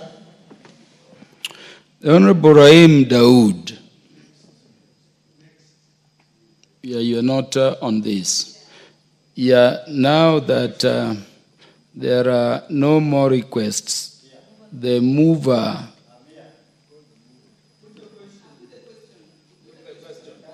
the Honorable Mwalio, you are recognized to contribute.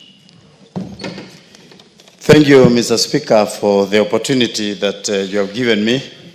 And I want to say that I support the nominee who, in our Committee of Trade, she was able to display that she is very competent and she has been able to work in many places, and in all those places she has worked, she has proved to be capable of what she knows she is able to do.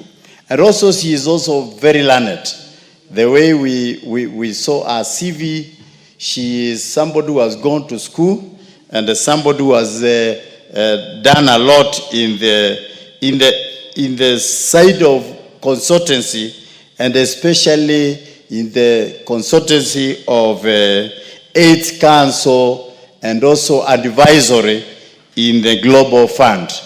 We also were able to interact with her, and because she's coming in when there are so many wars, there are trade wars between the foreigners and the locals, especially the Chinese, whereby they are dropping their prices to the bottom, while our own traders are able, they are importing from China, and they are not able to match with their prices. So we were able to discuss with her, and she was able to tell us she'll be able to meet all the stakeholders, be able to discuss on how to come to a mutual solution so that they can be able to work amicably.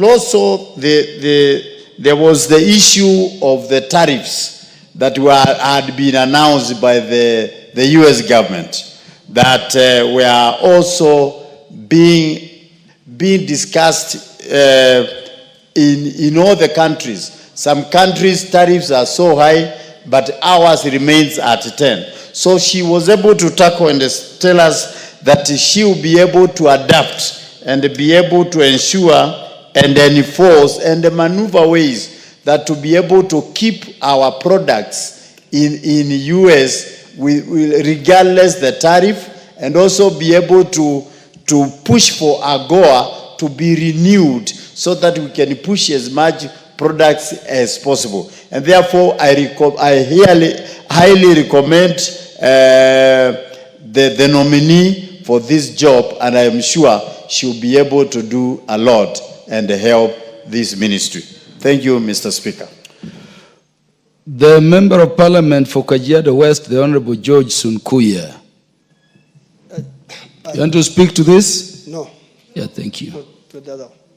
The Honorable Member for Gamangombe, the Honorable Patrick Ntwiga Chuka. Speaker, mine will be brief. One, Speaker, I start to support a nomination as a PS. And secondly, Speaker said three things. One, Speaker, we have a very big market for coffee and tea in the world.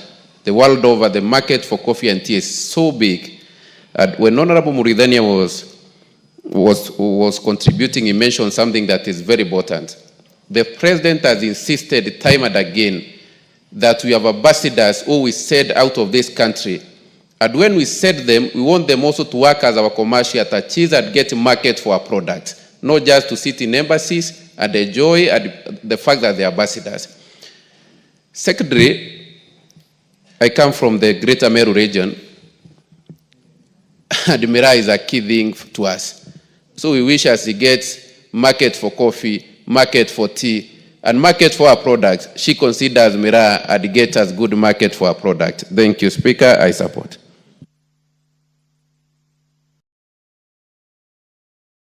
Coming on.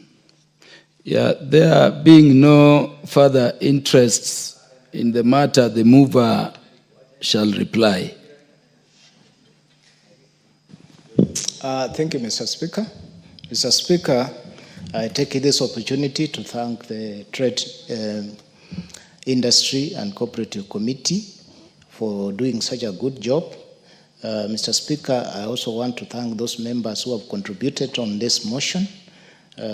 I've seen the interest, Mr. Speaker, and I can confirm that the nominee is equal to the task. We noticed some special qualities in this nominee, Regina Ompam. Having gone through the questions that many members of the committee brought forward to her, Mr. Speaker, we realized she had a lot of humility. She sat for the vetting process for 3 hours, which I doubt any other committee had that time.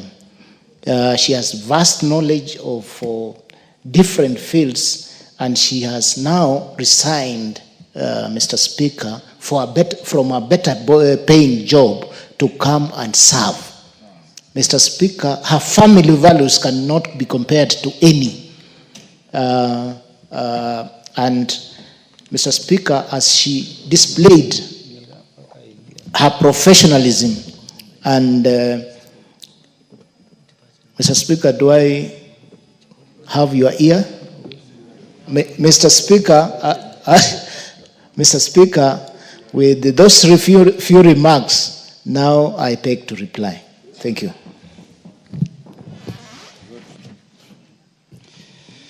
Honorable members, the time has come for the House to decide.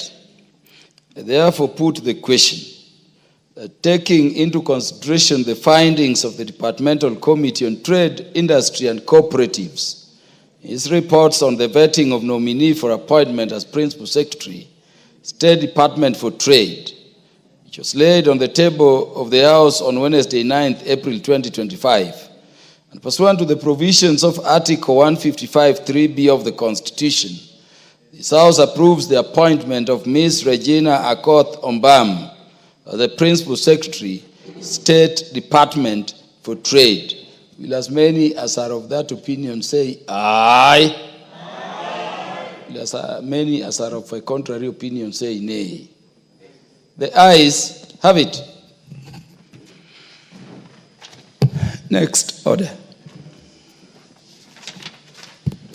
Order number 13, motion, consideration of Senate amendments to the Cancer Prevention and Control Amendment number 2 Bill, National Assembly Bill number 45 of 2022.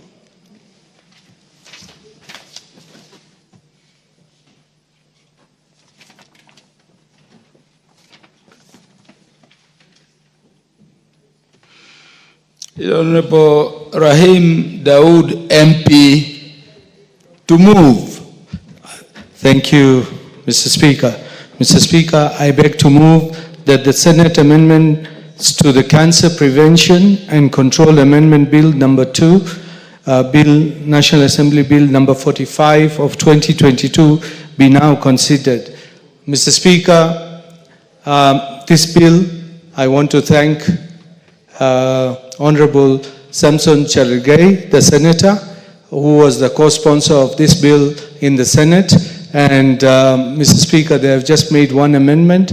But Mr. Speaker, this is a very important bill in that it promotes telemedicine, e-health in cancer prevention and treatment. Mr. Speaker, it goes further to talk about it being for the community health workers. We move it all the way down to the counties, as well as the National Cancer Institute, where it would work with the counties and the national government in training more oncologists, because cancer is the biggest killer in Kenya at the moment. And Mr. Speaker, I think with these few amendments, it will be easier for people to get treated for cancer, because they can even do it through telemedicine. That means they do not have to come to Nairobi or the big cities. They can do it in their homes and get treated. So, Mr. Speaker, I would want to move this bill, and I would ask Honorable Patrick Munene to second this bill. Thank you, Mr. Speaker.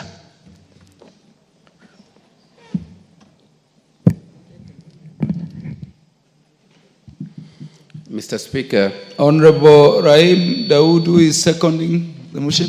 I have already said Honorable Munene. The Honorable Patrick Munene to second. Thank you, Speaker. I start to second this bill, Honorable Speaker. And I don't want to repeat or to belabor what the Honorable Member said, that cancer is a real issue in this country. And it's that time that we as leaders as a nation make a lot of investment in health, especially on the cancer care, Mr. Speaker. Mr. Speaker, the Senate just came up with one amendment that as a committee for health we also concurred with, since it doesn't change the spirit or letter of the bill. And their proposal was just that to include the word telemedicine immediately after the word information and technology. And this is coming after we passed the e-health bill in this house. So it's very important that we also include telemedicine, Mr. Speaker, in this bill. So, Mr. Speaker, I don't want to belabor what has been said, but I second, Mr. Speaker.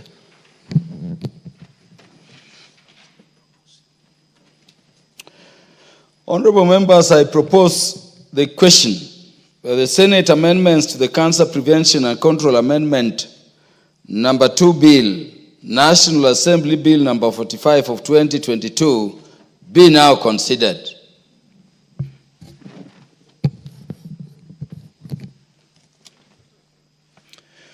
The Chair Departmental Committee on Health.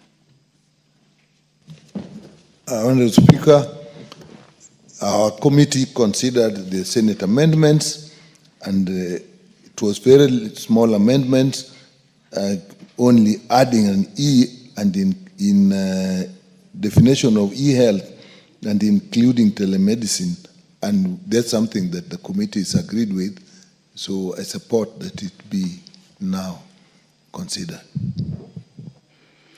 Thank you. The Honorable Rahim Daoud. Oh, you're the mover. Sorry. I'm still seeing your request here. The Honorable Thuku Kwenya, you want to contribute to this? Yes, proceed. Thank you, Speaker. Now that this bill has come to this House, just to emphasize the need of telemedicine and e-medicine, because we have to move with technology, Mr. Speaker.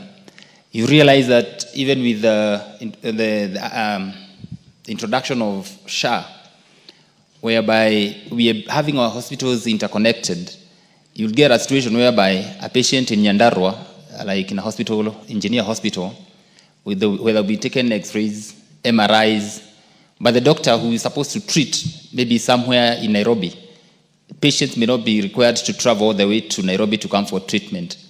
The reason as to why this amendment really services, and I really want to support the mover and the architect of this bill, because it is timely, and I think it's just about time that we utilized technology even in medicine. I thank you, Mr. Speaker. The Honorable Zamzam Chimba, you want to contribute to this? So I'm seeing your request, okay. The Honorable Guyo Jaldeza in the House. The Honorable Rindikiri Mugambi, MP for Bura.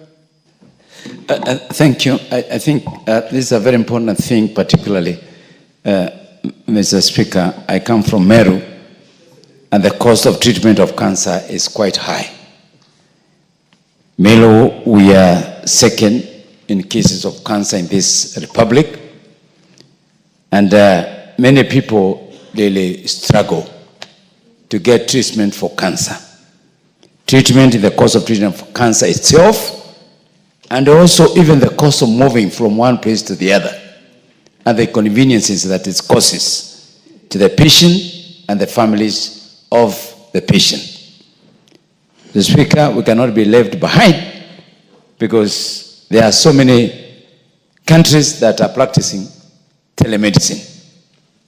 So this is coming the right time, but the biggest challenge right now is to ensure that we are all connected everywhere in the country. We have internet connections throughout the country. We have power connection throughout the country.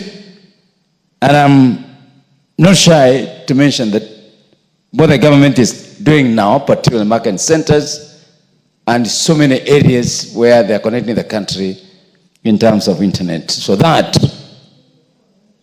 it becomes easier to access this service. With that, Mr. Speaker, I think it's good, this amendment, and we need to move with it. And I'm so happy that the chairman of Health Committee is someone who has been health management, a practitioner, and now a registrar. He should be able to guide us moving forward to ensure that we also put the legislation that will go towards implementation of this new concept of cancer treatment. I thank you, Mr. Speaker. The Honorable Dorothy Ikiara. Thank you, Mr. Speaker. Mr. Speaker, first allow me to thank Honorable Rahim Dawoodi and Senator Chergai for bringing in this very important bill. Honorable Speaker, it is important, without going deep into debate, to know that our people are dying of cancer. And I take special mention to the Meru community, where we have so many cancer cases. And I want to say, Honorable Speaker, most of the people don't die because of the disease. They die because of lack of information, and they die because of fear.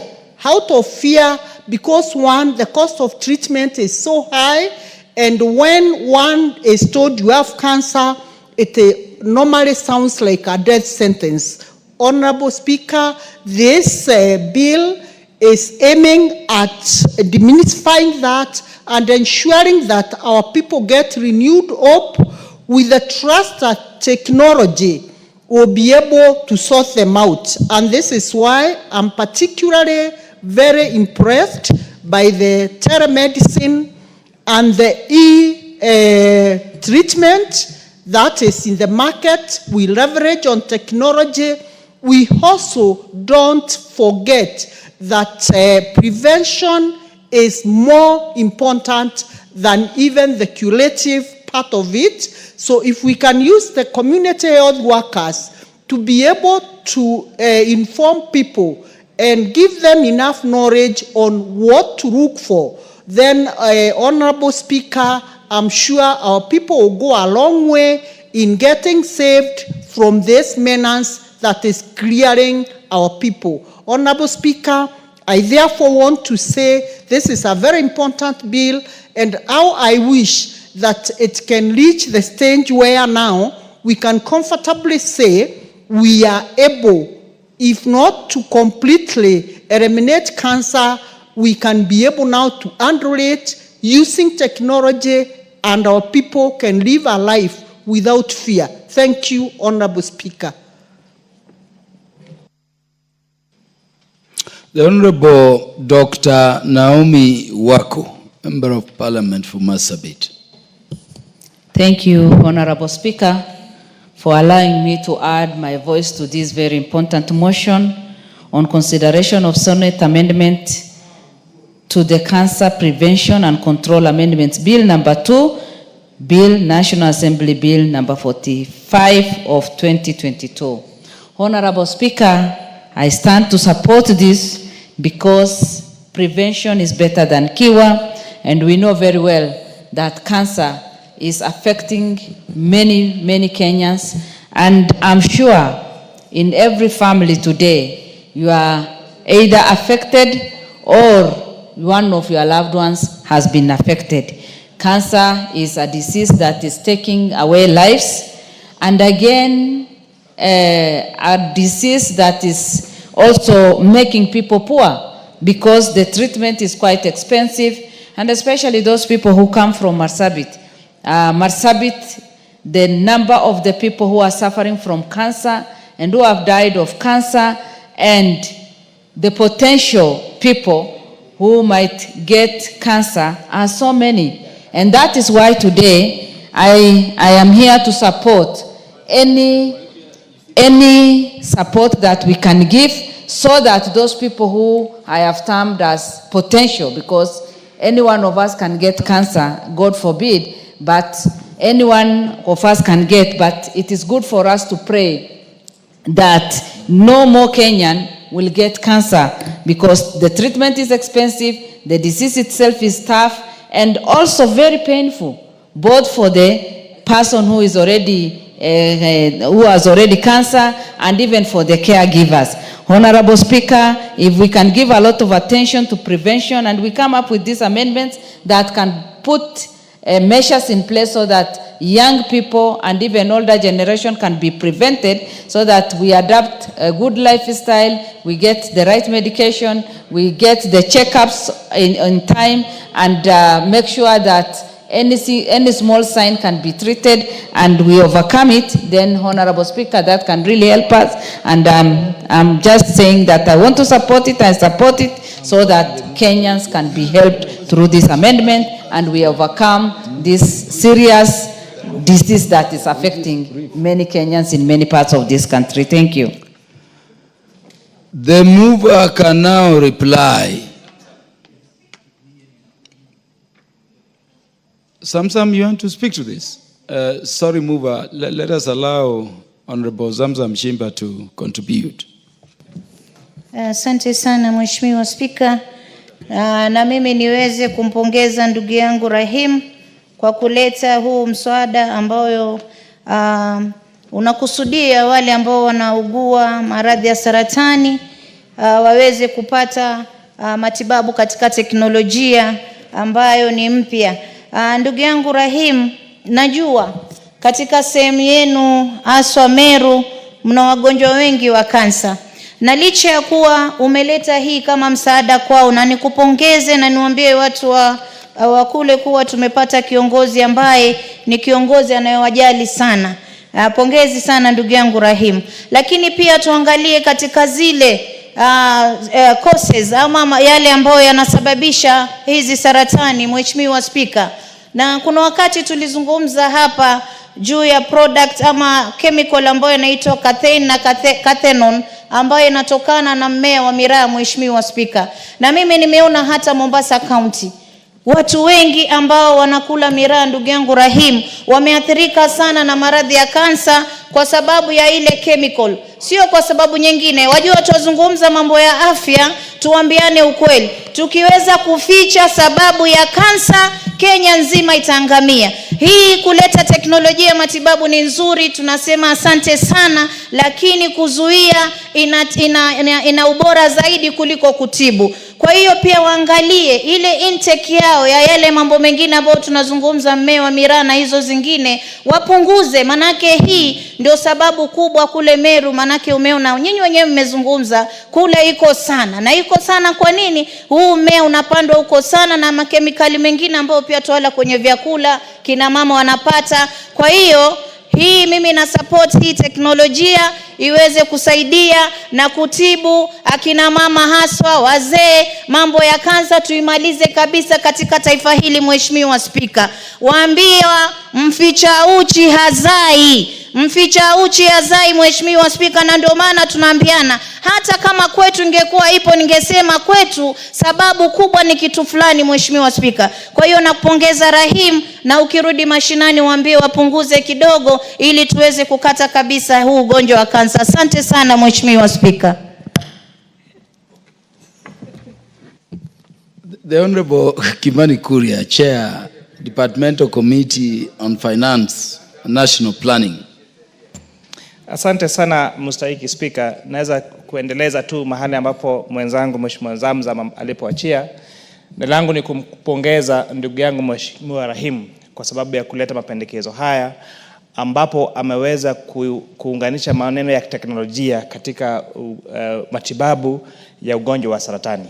Na hii ndio maana bunge ipo, kuhakikisha kwamba sheria zetu zinaendanishana na mabadiliko ambayo yanafanyika katika nchi yetu ya Kenya. Na kwa hivyo natarajia kwamba tutaona mabadiliko mengi yakiletwa katika nyumba hii, maneno ya sheria, kuhakikisha kwamba teknolojia imetumika katika kueneza maneno ya nchi yetu ya Kenya. Kwa hivyo nampongeza ndugu yangu na naunga huu mswada mkono. Asante Mheshimiwa Spika.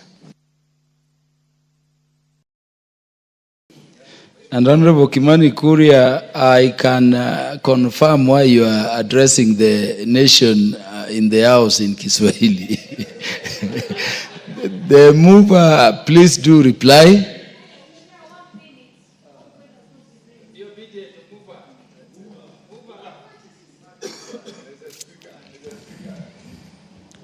It is unfortunate I've directed that the mover replies. Okay, thank you, Mr. Speaker. Mr. Speaker, I would want to give 1 minute to my sister. The Honorable Rain Dawood, the standing orders prohibit you from doing so. Okay. Thank you, Mr. Speaker. Mr. Speaker, I want to thank all the contributors to this motion, and I want to ask my sister Zamzam from Mombasa not to link cancer, Mira with cancer, because there are other issues which happen. People even who do not chew Mira, they get cancer. And it's something which happens all over the world. Cancer is not just a phenomenon from Meru or Kenya, it's a phenomenon all over the world. Mr. Speaker, the only thing I would request this House, my bill was read on the 15th of February 2023. It has taken more than 2 years to reach this stage. Mr. Speaker, I would want to request the House to speed up all the private members' bills, because it takes more than 2 years to get one bill through Parliament, and it's very difficult. Mr. Speaker, I even want to thank our governor, our new governor, Reverend Isaac Mutuma. He has talked about cancer, and we are asking the national government to establish the cancer center for Meru, because we have got the highest cancer rates. 25% of the patients who go to Kenyatta are from Meru. So I would want to, with those few remarks, I would want to thank all, and hopefully we can pass it in the committee stage. Thank you, Speaker.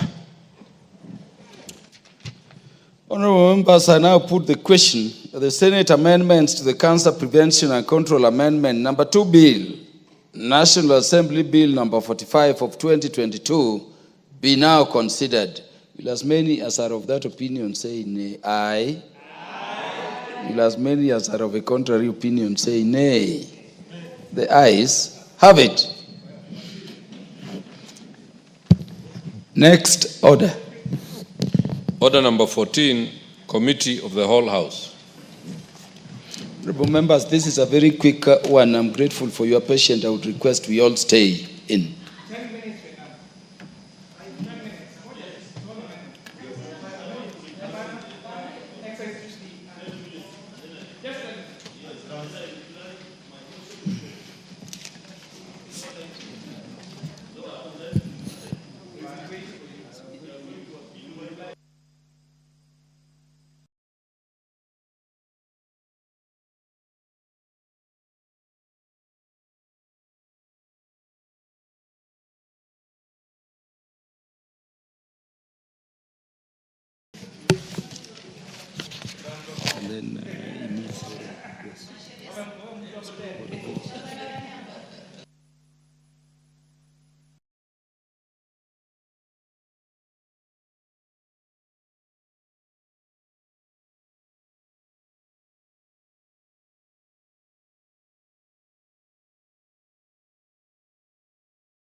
Honorable members, we are starting with the Excise Duty Amendment Bill, National Assembly Bill number 7 of 2025.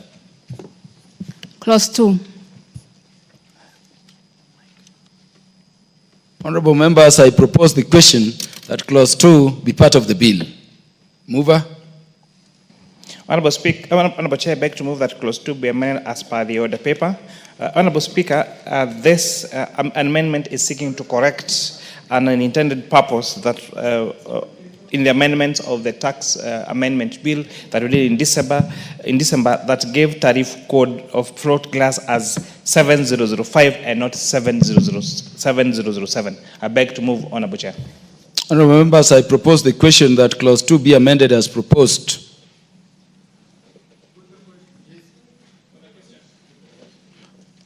The Honorable Thukukwenya. Thank you, Chairman. I want to support the amendment. The reason as why I'm supporting this, it is for the first time in the life of this government, we are reducing taxes. We are reducing taxes from, at the rate of 25%. But, Mr. Speaker, I want to state that we should see the same reduction in terms of power supply when we are constructing lines and all. When we are issuing transformers, we should see the value of transformers in terms of monetary value going down by 25%, and therefore I support. Thank you. Honorable members, I now put the question that Clause 2 be amended as proposed. Will as many as are of that opinion say aye? Aye. Will as many as are of a contrary opinion say nay? The ayes have it. Title. Honorable members, I propose that the title be the title of the bill.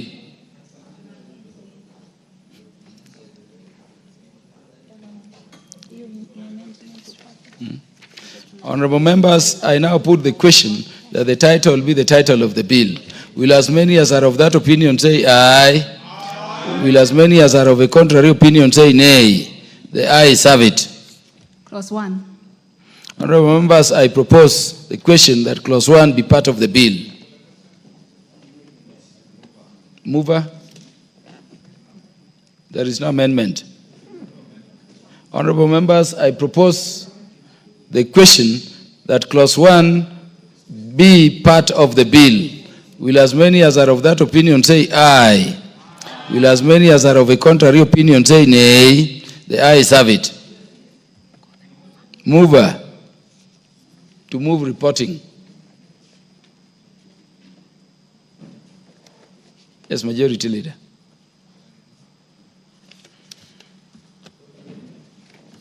Leaning the mic. Honorable Chairperson, I beg to move that the committee do report to the House its consideration of the Excise Duty Amendment Bill, National Assembly Bill number 7 of 2025, and its approval thereof with amendments. Chairperson,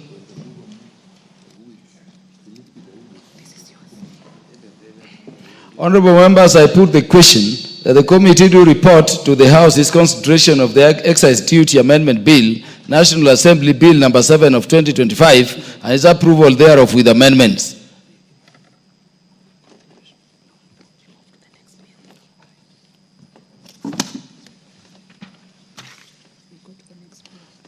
Honorable members, we now go to the next bill, which is consideration of the Senate amendment to the Cancer Prevention and Control Amendment, number 2 bill, National Assembly Bill number 45 of 2022.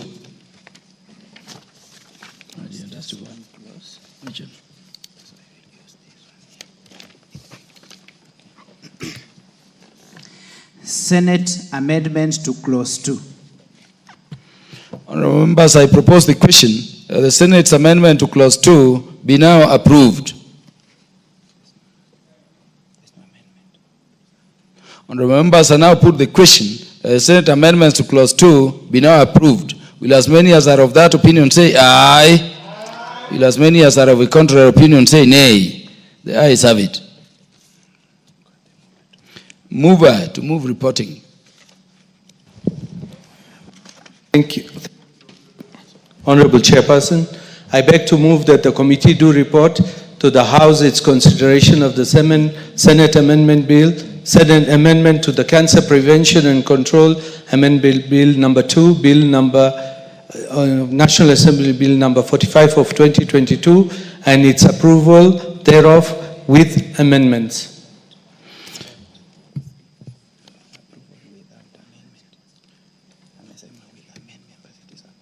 It is without amendments. Can you just move again for clarity? I move again. Honorable Chairperson, I beg to move that the committee do report to the House its consideration of the Senate amendments to the Cancer Prevention and Control Amendment Bill number 2, National Assembly Bill number 45 of 2022, and its approval thereof without amendments. Honorable members, I now put the question, which is that the committee do report to the House its consideration of the Senate amendments to the Cancer Prevention and Control Amendment number 2 Bill, National Assembly Bill number 45 of 2022, as approval thereof without amendments. Will as many as are of that opinion say aye? Will as many as are of a contrary opinion say nay? The ayes have it. Be abstaining. Honorable members, please, Speaker.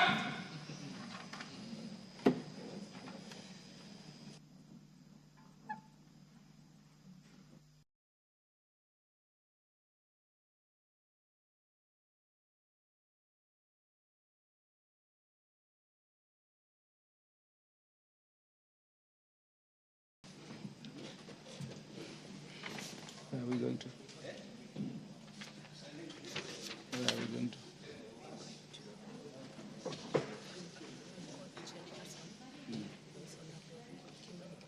Yes. Yeah, we'll treat the Excise Duty Amendment Bill National Assembly Bill number 7 of 2025 first. The chairperson. Honorable Speaker, I beg to report that the Committee of the Whole House has considered the Excess Duty Amendment Bill, National Assembly Bill number 7 of 2025, and approved the same with amendments.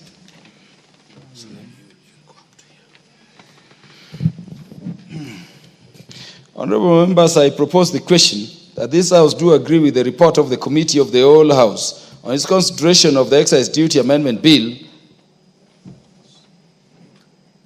Sorry. We'll expand that from the answered. Honorable, yeah, that is where I was on. Yeah, no problem.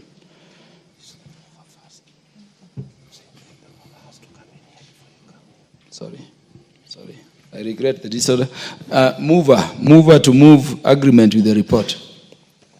Asante Mheshimiwa Spika. Mheshimiwa Spika, ningependa kupendekeza hoja ya kuwa jumba lote likubaliane na kamati ya jumba lote kwa kupiga msasa sheria ya kodi la ushuru nambari 7 ya mwaka wa 2025 na ningependa kumuuliza Mheshimiwa Zamzam aliunge mkono. Asante sana Mheshimiwa Spika, na mimi namuunga kiongozi wa wengi mkono bila kupinga na kuunga Mheshimiwa. Asante sana. I know why the majority leader has chosen Kiswahili. Honorable members, I propose the question. This House do agree with the report of the Committee of the Whole House on its consideration of the Excise Duty Amendment Bill, National Assembly Bill number 7 of 2025.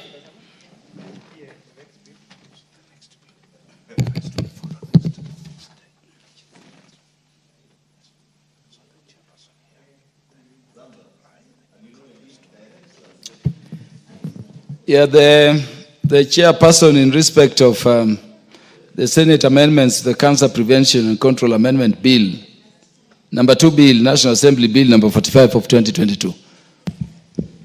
Honorable Speaker, I beg to move that the House do agree with the committee in the said report.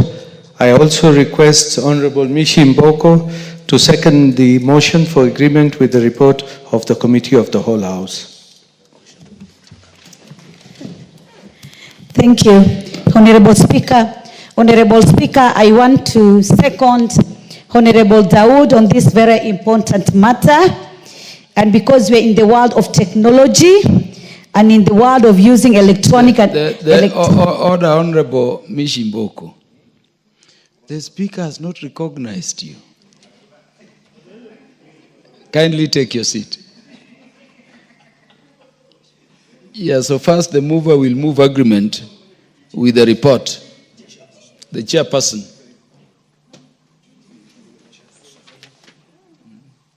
Who is the chairperson? The chairperson, please move report to the House. Honorable Speaker, I beg to report the Committee of the Whole House. Honorable Speaker, I beg to report that the Committee of the Whole House has considered the Senate amendments of the Cancer Prevention and Control Amendment Bill, National Assembly Bill number 45 of 2024, and its approval thereof without amendments. A mover to move agreement with the report. Honorable Speaker, I beg to move that the House do agree with the committee of the said report. I also request Honorable Mishi Mboko to second the motion for agreement with the report of the Committee of the Whole House. The Honorable Mishi Mboko to second. Thank you, Honorable Speaker. Honorable Speaker, I stand to second Honorable Rahim Dawood on this important motion on the issue of cancer prevention and control. And because we know we are in the world of digital and the issue of technology is very important, be it in the use of electronic in terms of information and communication, and also the issue of e-health. What I want to note here, Honorable Speaker, we need to ensure that we are going to provide proper infrastructure, especially in terms of connectivity, both in the rural and in the urban centers, so that all Kenyans can receive some services without any kind of challenge. I second. Honorable members, I propose the question, which is that the House do agree with the committee in the said report.